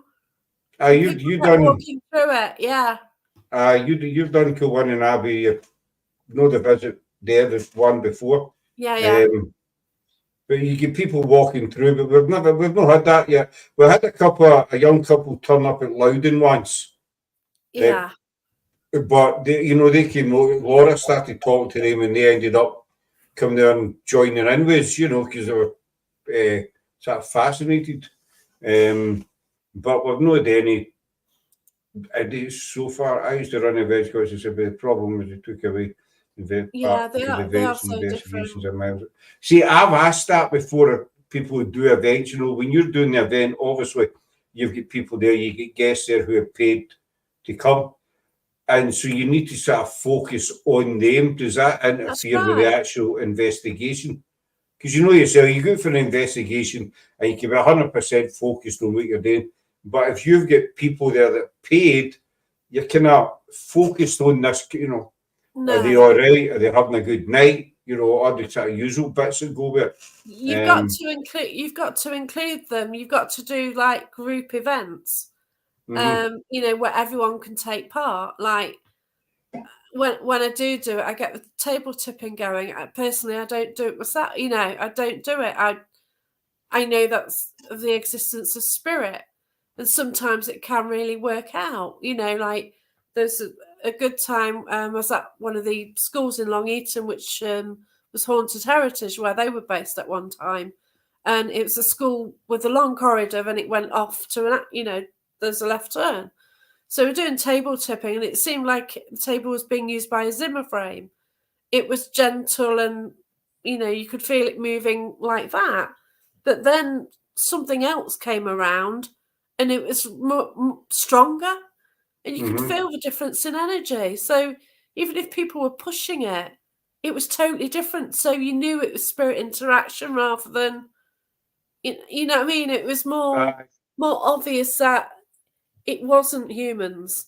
mhm. We invited to an event once, and we went.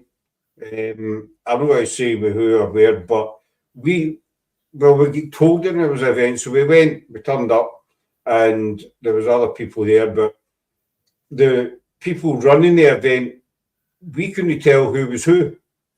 Are they guests? Are they part of the team? Because the people running the event, there was no, they never spoke to the guests or anything. They just, Oh, we all went into this one room and said, right, we just want to do, we're going to go into that room. There's other rooms you can try. And that was it.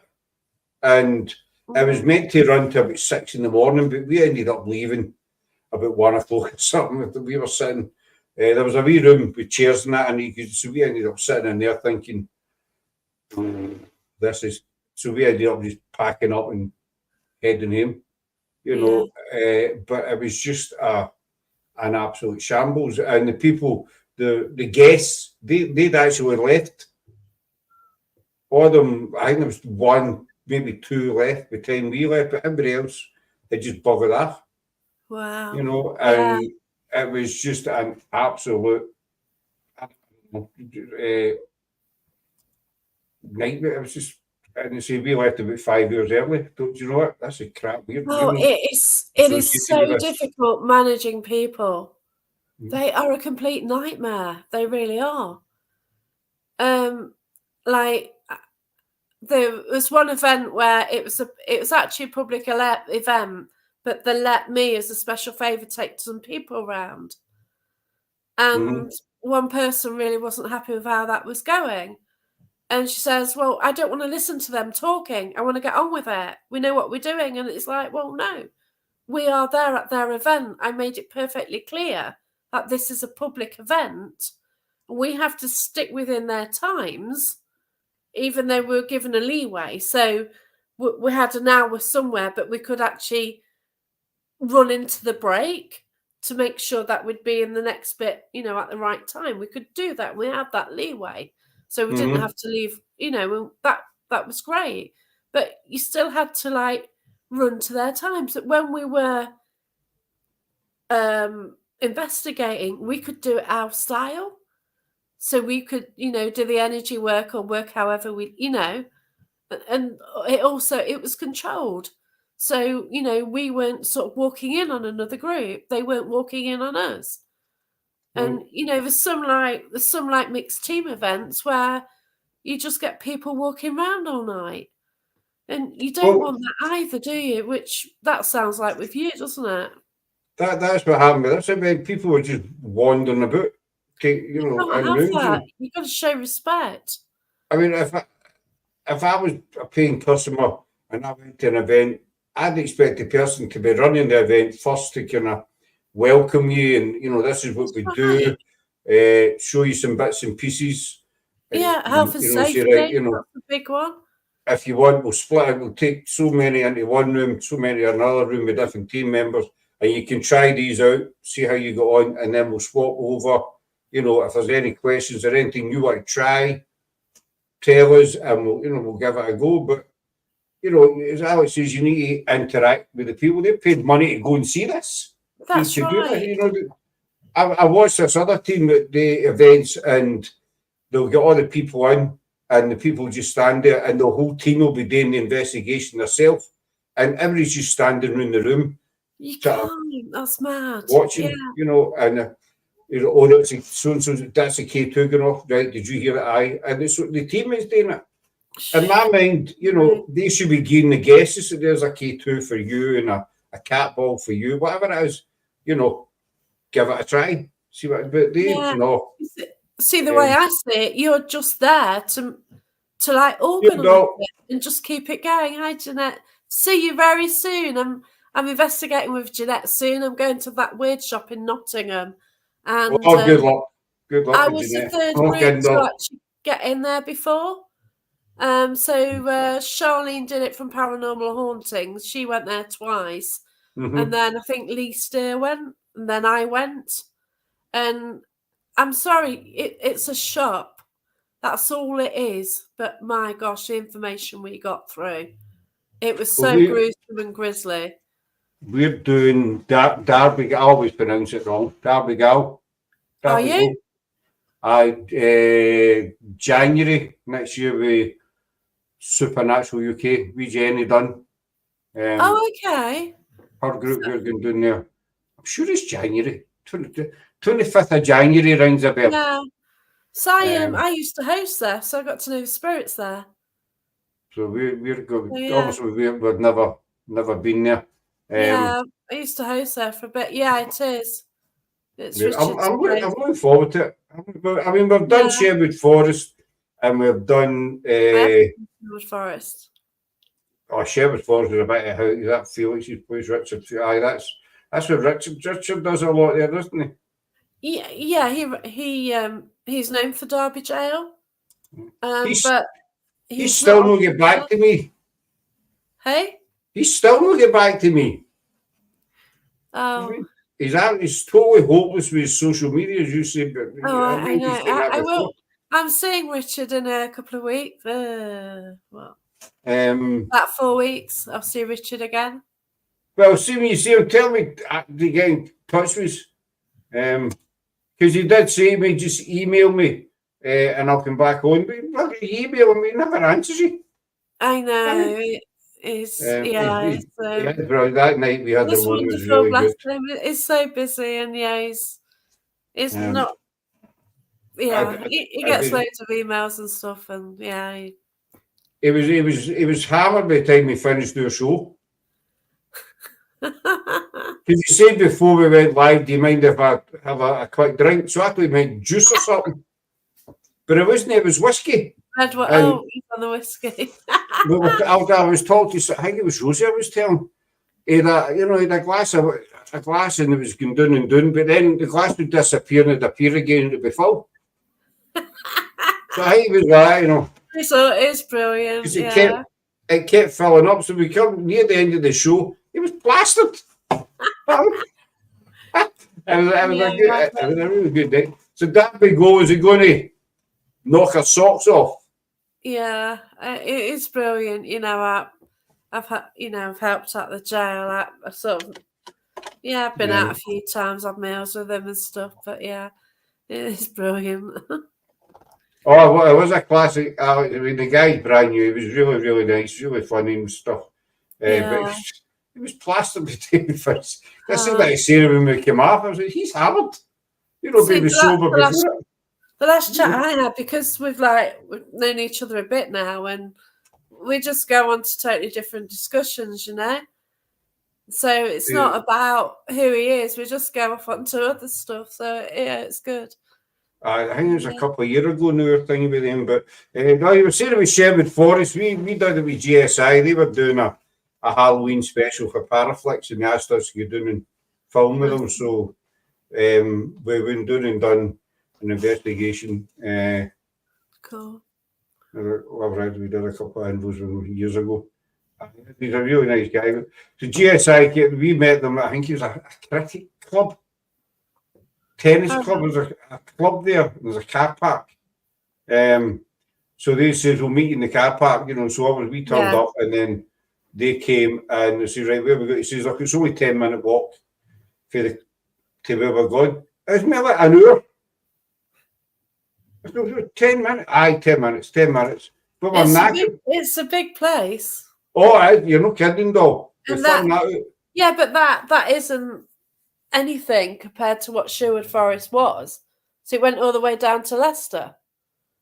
So it used to be bigger? Yeah, it used to stretch a long way. It used to come all the way down to Leicestershire. Massive. I thought you're lying. Of it now, in comparison. I was sub 10 minutes, but you're lying. She was all wrapped up because it was October time. And so she had 10 layers on. And by the time we reached where we were going in the forest, she just had a wee top and joggies on.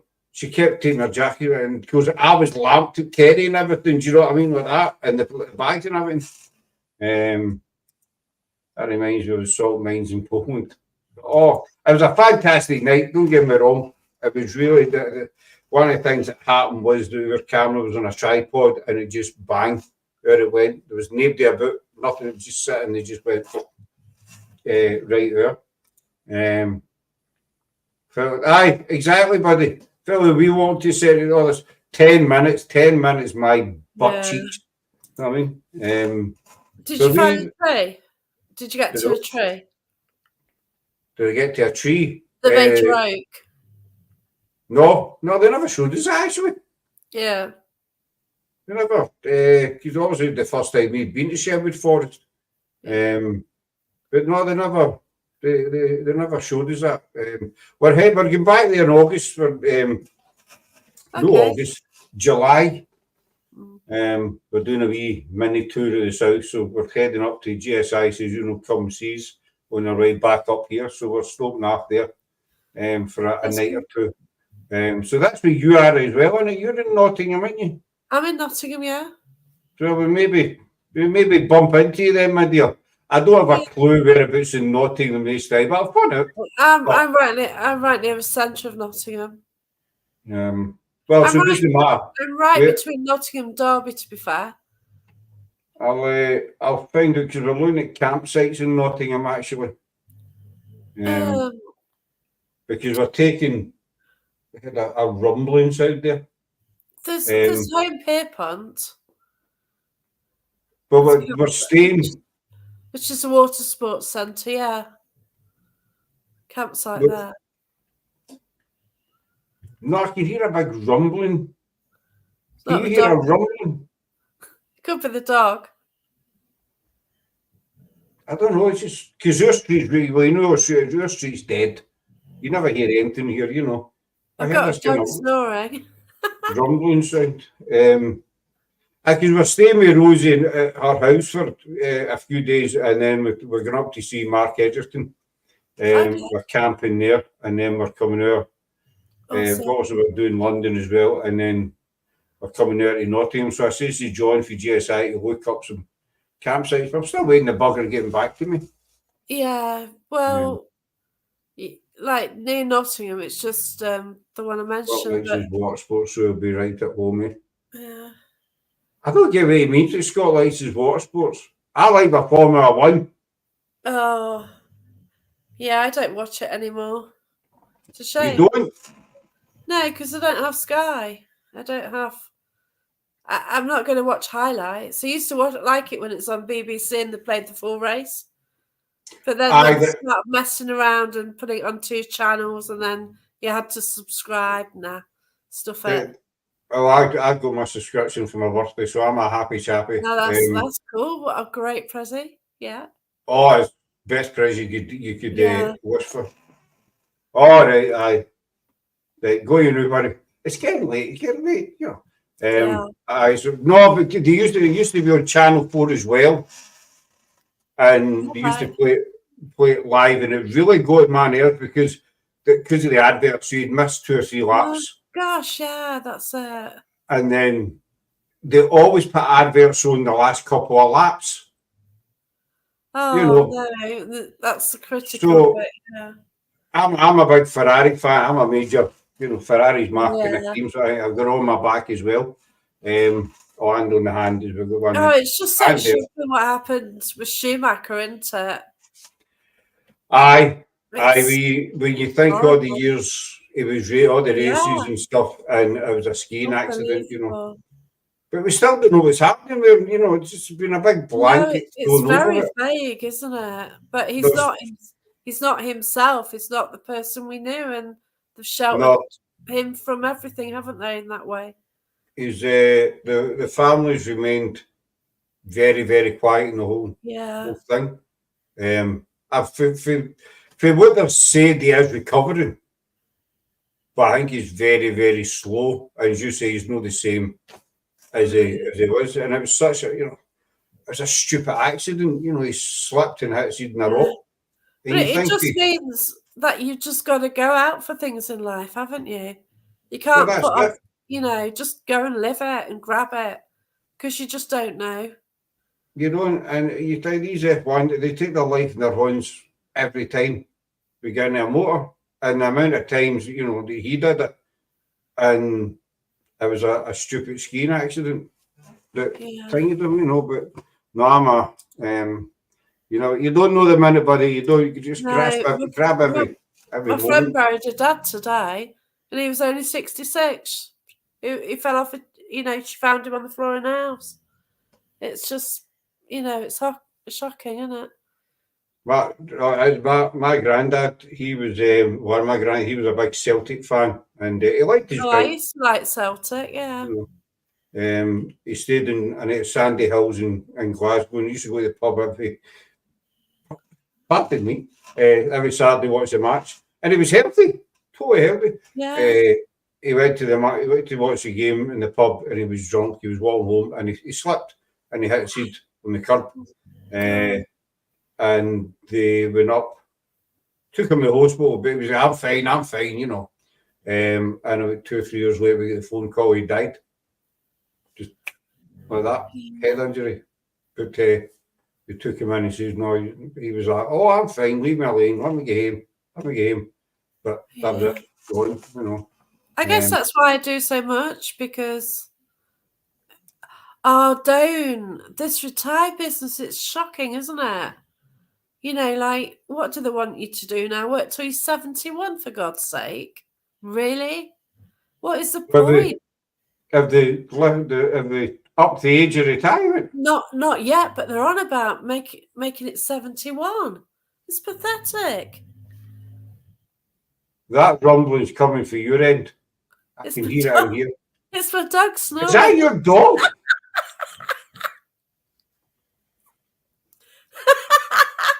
Is your dog sleeping?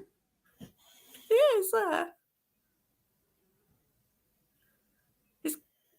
I kept hearing this. I kept hearing this wrong. I thought it was out in the street. Okay. Come here. Okay, come on then. I've woke the bird up now. No, because our street's totally, obviously it's a new street we're in, and you never hear it. So I was wondering where the hell this rumbling was. I kept looking out because I thought there's something happened. Come here, baby. Come on. Oh. But it's your dog. But I didn't know that about the retirement thing. Motorbike engine. Exactly, but there was a young guy, he was stopped by the police a couple of weeks ago. We came back in the street and the police had stopped him on a motorbike. See, he was coming and they put him on the back of the wagon and hooked it. So I thought maybe he'd get his bike back or something, but it's not. Oh, okay. You know what I mean? You're dug. But I didn't know that about the retirement. I don't pay any attention to the No, news. but they were on about it. You know, it's social media, and you don't know if they're doing it for, you know, publicity or if it's genuine. But oh wow, Social shocking. media is bad. What gets me started social media, you get in TikTok is when they put, I don't know who it is that does it, but it's when they say that these celebs have died. Yes, a lot You try and notice that? post on my group, and luckily it's when they join, they try and do it then. So you Aye. know, straight away it's gone. So that's it. But I have put post approval up now. You know, John Travolta's dead, or whoever it is, you know. Yeah, it's usually Bruce Willis. Aye, Or probably here. Simon Cowell. They were the two kept seeing a lot of. It's just ludicrous, you know. I mean, I know Bruce Willis, he's not in the best of health, but he's no, I don't think he's ready for pegging it yet. Oh, I hope not. You know, But, it's a shame I happened to him because I loved him as he done some major. and this is it though, isn't it? And this is why we have to make the most of it. While we can get out, while we can do things. And I know it is. It's like when people you grew up watching, like, oh my, you know, like Michael J. Fox as well. It's just shocking, isn't it? When you see him sort of have the health deteriorating. And I think, like, once you hit 50, then a lot of people are getting the, you know, all of a sudden, like, it seems 50 when the illnesses start showing themselves. So you just got to go out and grab things while you can. One person really got me when they passed away, and it's going to sound stupid, was Peter Falk. Oh. What was his he's lost the communication ability or something. He's lost now. He always seemed old, didn't he? See, I grew up with. I'm a big Columbo fan. Yeah, you know, I did. I love Columbo. And he always seemed old, didn't he? So that was like years ago, and like, you thought he was old then, and he was probably younger than us in that flash of man. He probably was, but memory is a problem.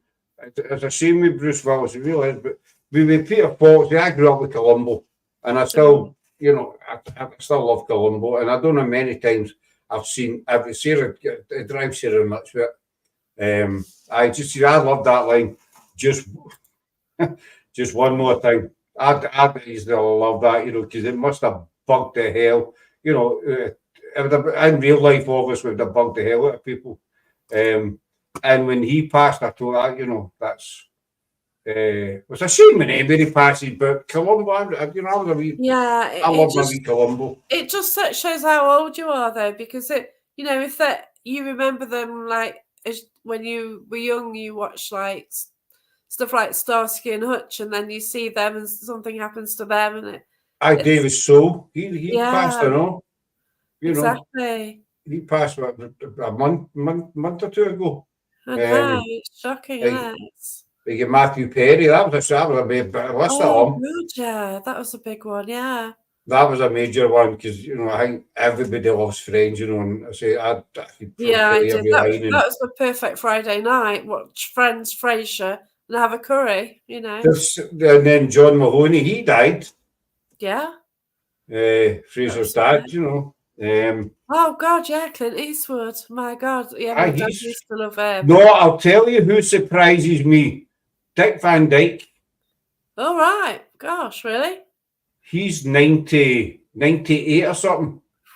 Wow. And he's still going strong. And he actually, I saw a clip of him the other week, and he actually turned and says, nobody should be 98 years old. You know. Oh, wow. And I'm sure he's 98, but he's still fascinating, isn't it? You know, he's still going strong. But no, Friends and Frasier, I love Frasier, especially Niles. Oh gosh, you know. Yeah, I used to love it. You know, it was my perfect Friday night. I didn't go out in them days in my 20s sort of thing, but friends now and I'm out faces. all the time. You're a Nottingham lass, Captain Cup. Will Shatner. He's 90 something as well. Wow. But they've started Fraser up again. I've started to watch it actually. They brought them, but the only one that's no, but obviously John Hooney's not there, but it's Niles. Everybody else is still in it. Wow, It's that Fraser. must be weird. It's not the same about Niles, though. No, he's. I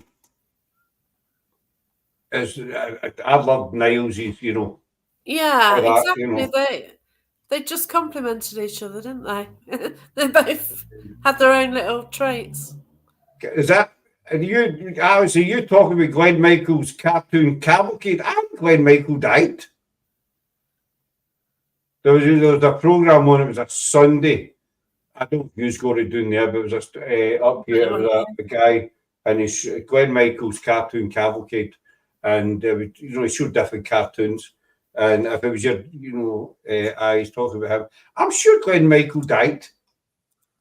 I may be right, but I'm sure he popped it. But if it was your birthday, you could, send cards in or something, and he would read out your name on his show, and then you'd get a card. Probably you get a card for him, signed. So if you were a kid and you get a card for Glenn Michael, this was major. Wow. That's awesome. I'm going to check that, but I'm positive that he's no longer with us. But I ran for. He had a dog. Just before we wind up, what was his dog's name? He had this wee dog. And a Paladin. The old paraffin lamps, the slim ones Jacqueline used to get. The big bag of glass on them. Yeah, I think my mum and dad had that in the caravan. So they used to have a caravan, it still had the old lamps, I think, when I first got it. But he had this one, and it was called Paladin. This was a lamp, and the lamp used to talk to him. Shows you how old I am, didn't it? Long time ago. But just what I see that somebody else tried to join your group the other day, and you got a friend request from an unusual person. Oh, God. Yeah. Only because I'd unblocked, to be fair. But yeah. It's just like on and on and on, isn't it? To be fair. We get the same. We got the application, shall we say, to join, and I get the friend request as well. But it's a little stalker. Things go on the page, and the little stalker comments. We had to go at him yesterday on my page because he said something, and I threw it back. Yeah, it was a good one-liner from me, and he applauded it. I was having a go at him. I was being serious. He thought it was funny. See, I think it was last. I'd never heard of the guy, and then he put a comment up. He put a post up about. I think it was about mental health and the paranormal, something like that. Yeah. Right. I do apologise, young man. Glenn Michael is still with us at 95 years of age. Wow. Sorry, I'm sorry if I upset you there for every set. I don't. Maybe Alex was getting a bit teary when he thought of Glenn Michael passing, but he's still with us. So. Oh, bless you. Yeah. So the gentleman and me, we'd been friends for a while. So as soon as it started getting stupid last year, I kept messaging and giving my full-on opinion. No holds barred. Stop it. It's stupid. I don't know how you're going to get out of this, and it still just carried on and carried on. So I blocked. I did a video taking the mickey.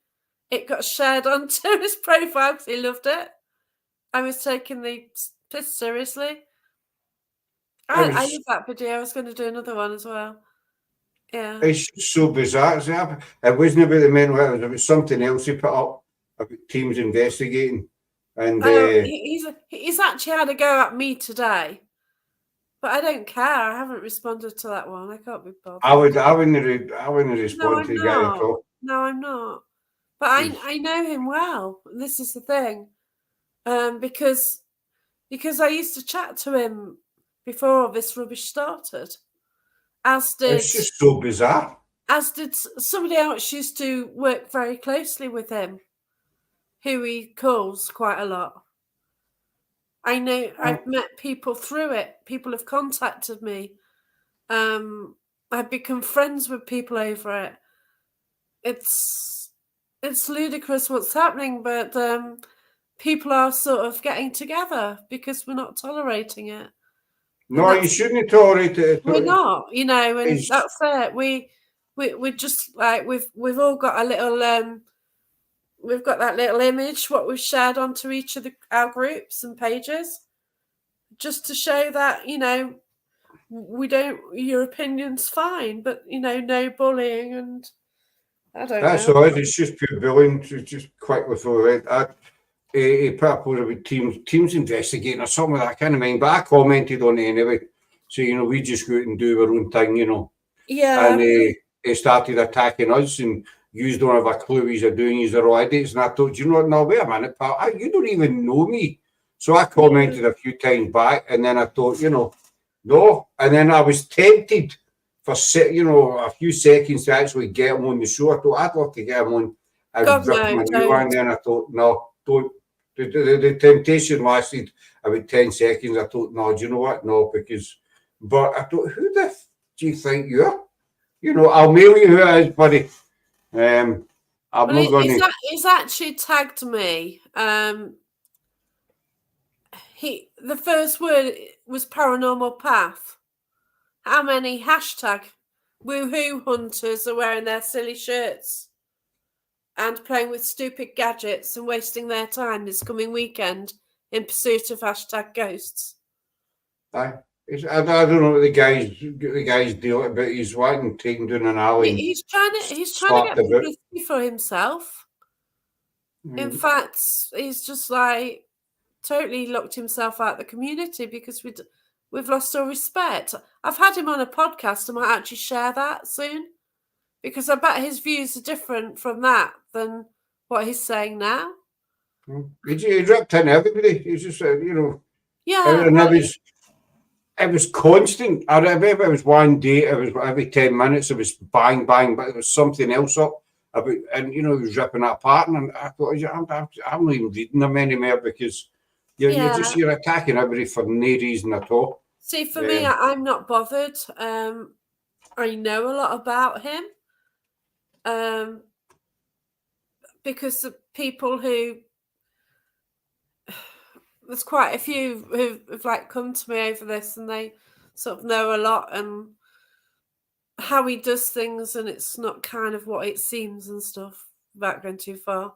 And obviously it was on that show as well. There's a massive discussion, wasn't there?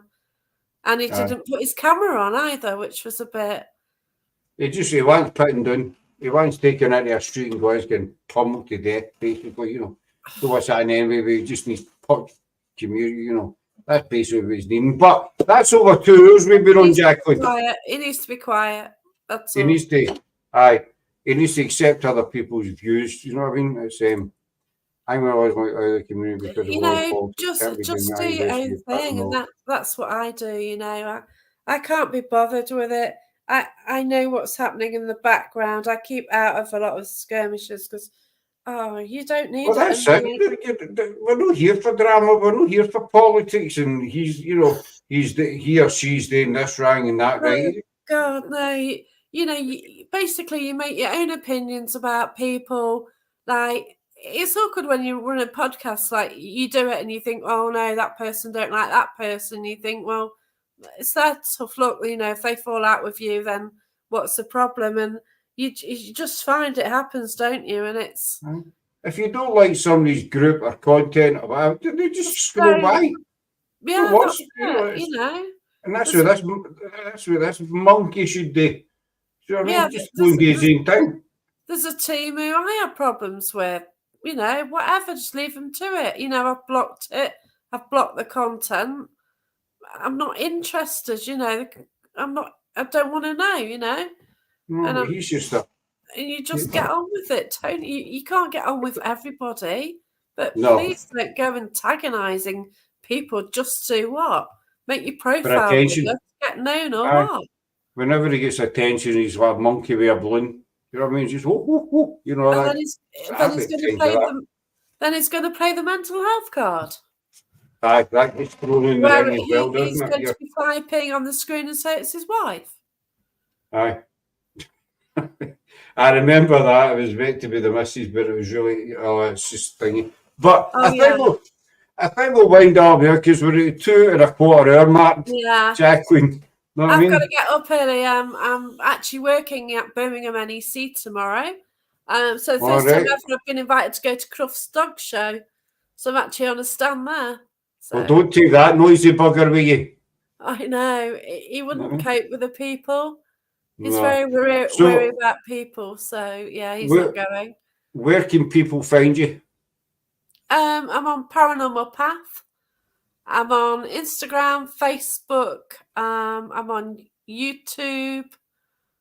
I'm on TikTok. I'm also going to be publishing my first book very soon in April. So that will be advertised well and truly within the paranormal community. Basically it's about my story.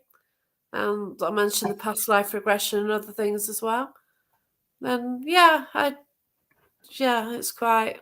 Is it called My Paranormal Path by any chance? It's called Paranormal Path. Yeah. Should have called it My Paranormal Path. No, I just call it... I don't know. It's not published yet. But no, it's Paranormal Path. It's about it's up to you, you know. It's about a paranormal and spiritual journey and about some of the people I've met on the way, you know, and it mentions good times, it mentions bad times, you know. And do we get a mention in it? I don't know. I don't think so. Thanks very much, Brass. That's good, yes, you know. I know, it's awful, isn't it? Don't buy a book, folks. Don't just leave it. Boycott that. I demand the whole of Scotland boycott. This is the problem. Like, you know, if you put names in, you've got to ask permission, and I have asked somebody's permission. And Barry John has done the most amazing forward for it. Oh, I've got him on 2 weeks' time. I think I've got Mr. John coming on. He's just too lovely. So, I did help him at Tutbury. We're good friends. He's hosting. I tend to slag him a wee bit, but, you know, it's all in good humour. He's good. He's so lovely. So we chat a lot. And also he's doing a development night soon, I think on the 19th, North Notts. So I'm going to that.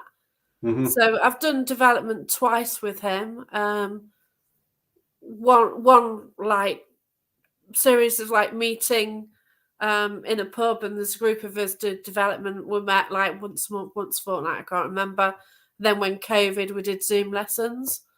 So yeah, my mediumship really came on with Barry, and he is fantastic. And yeah, no, he is. He's a really nice guy. And, you know, the forward you wrote for my book is like, oh wow.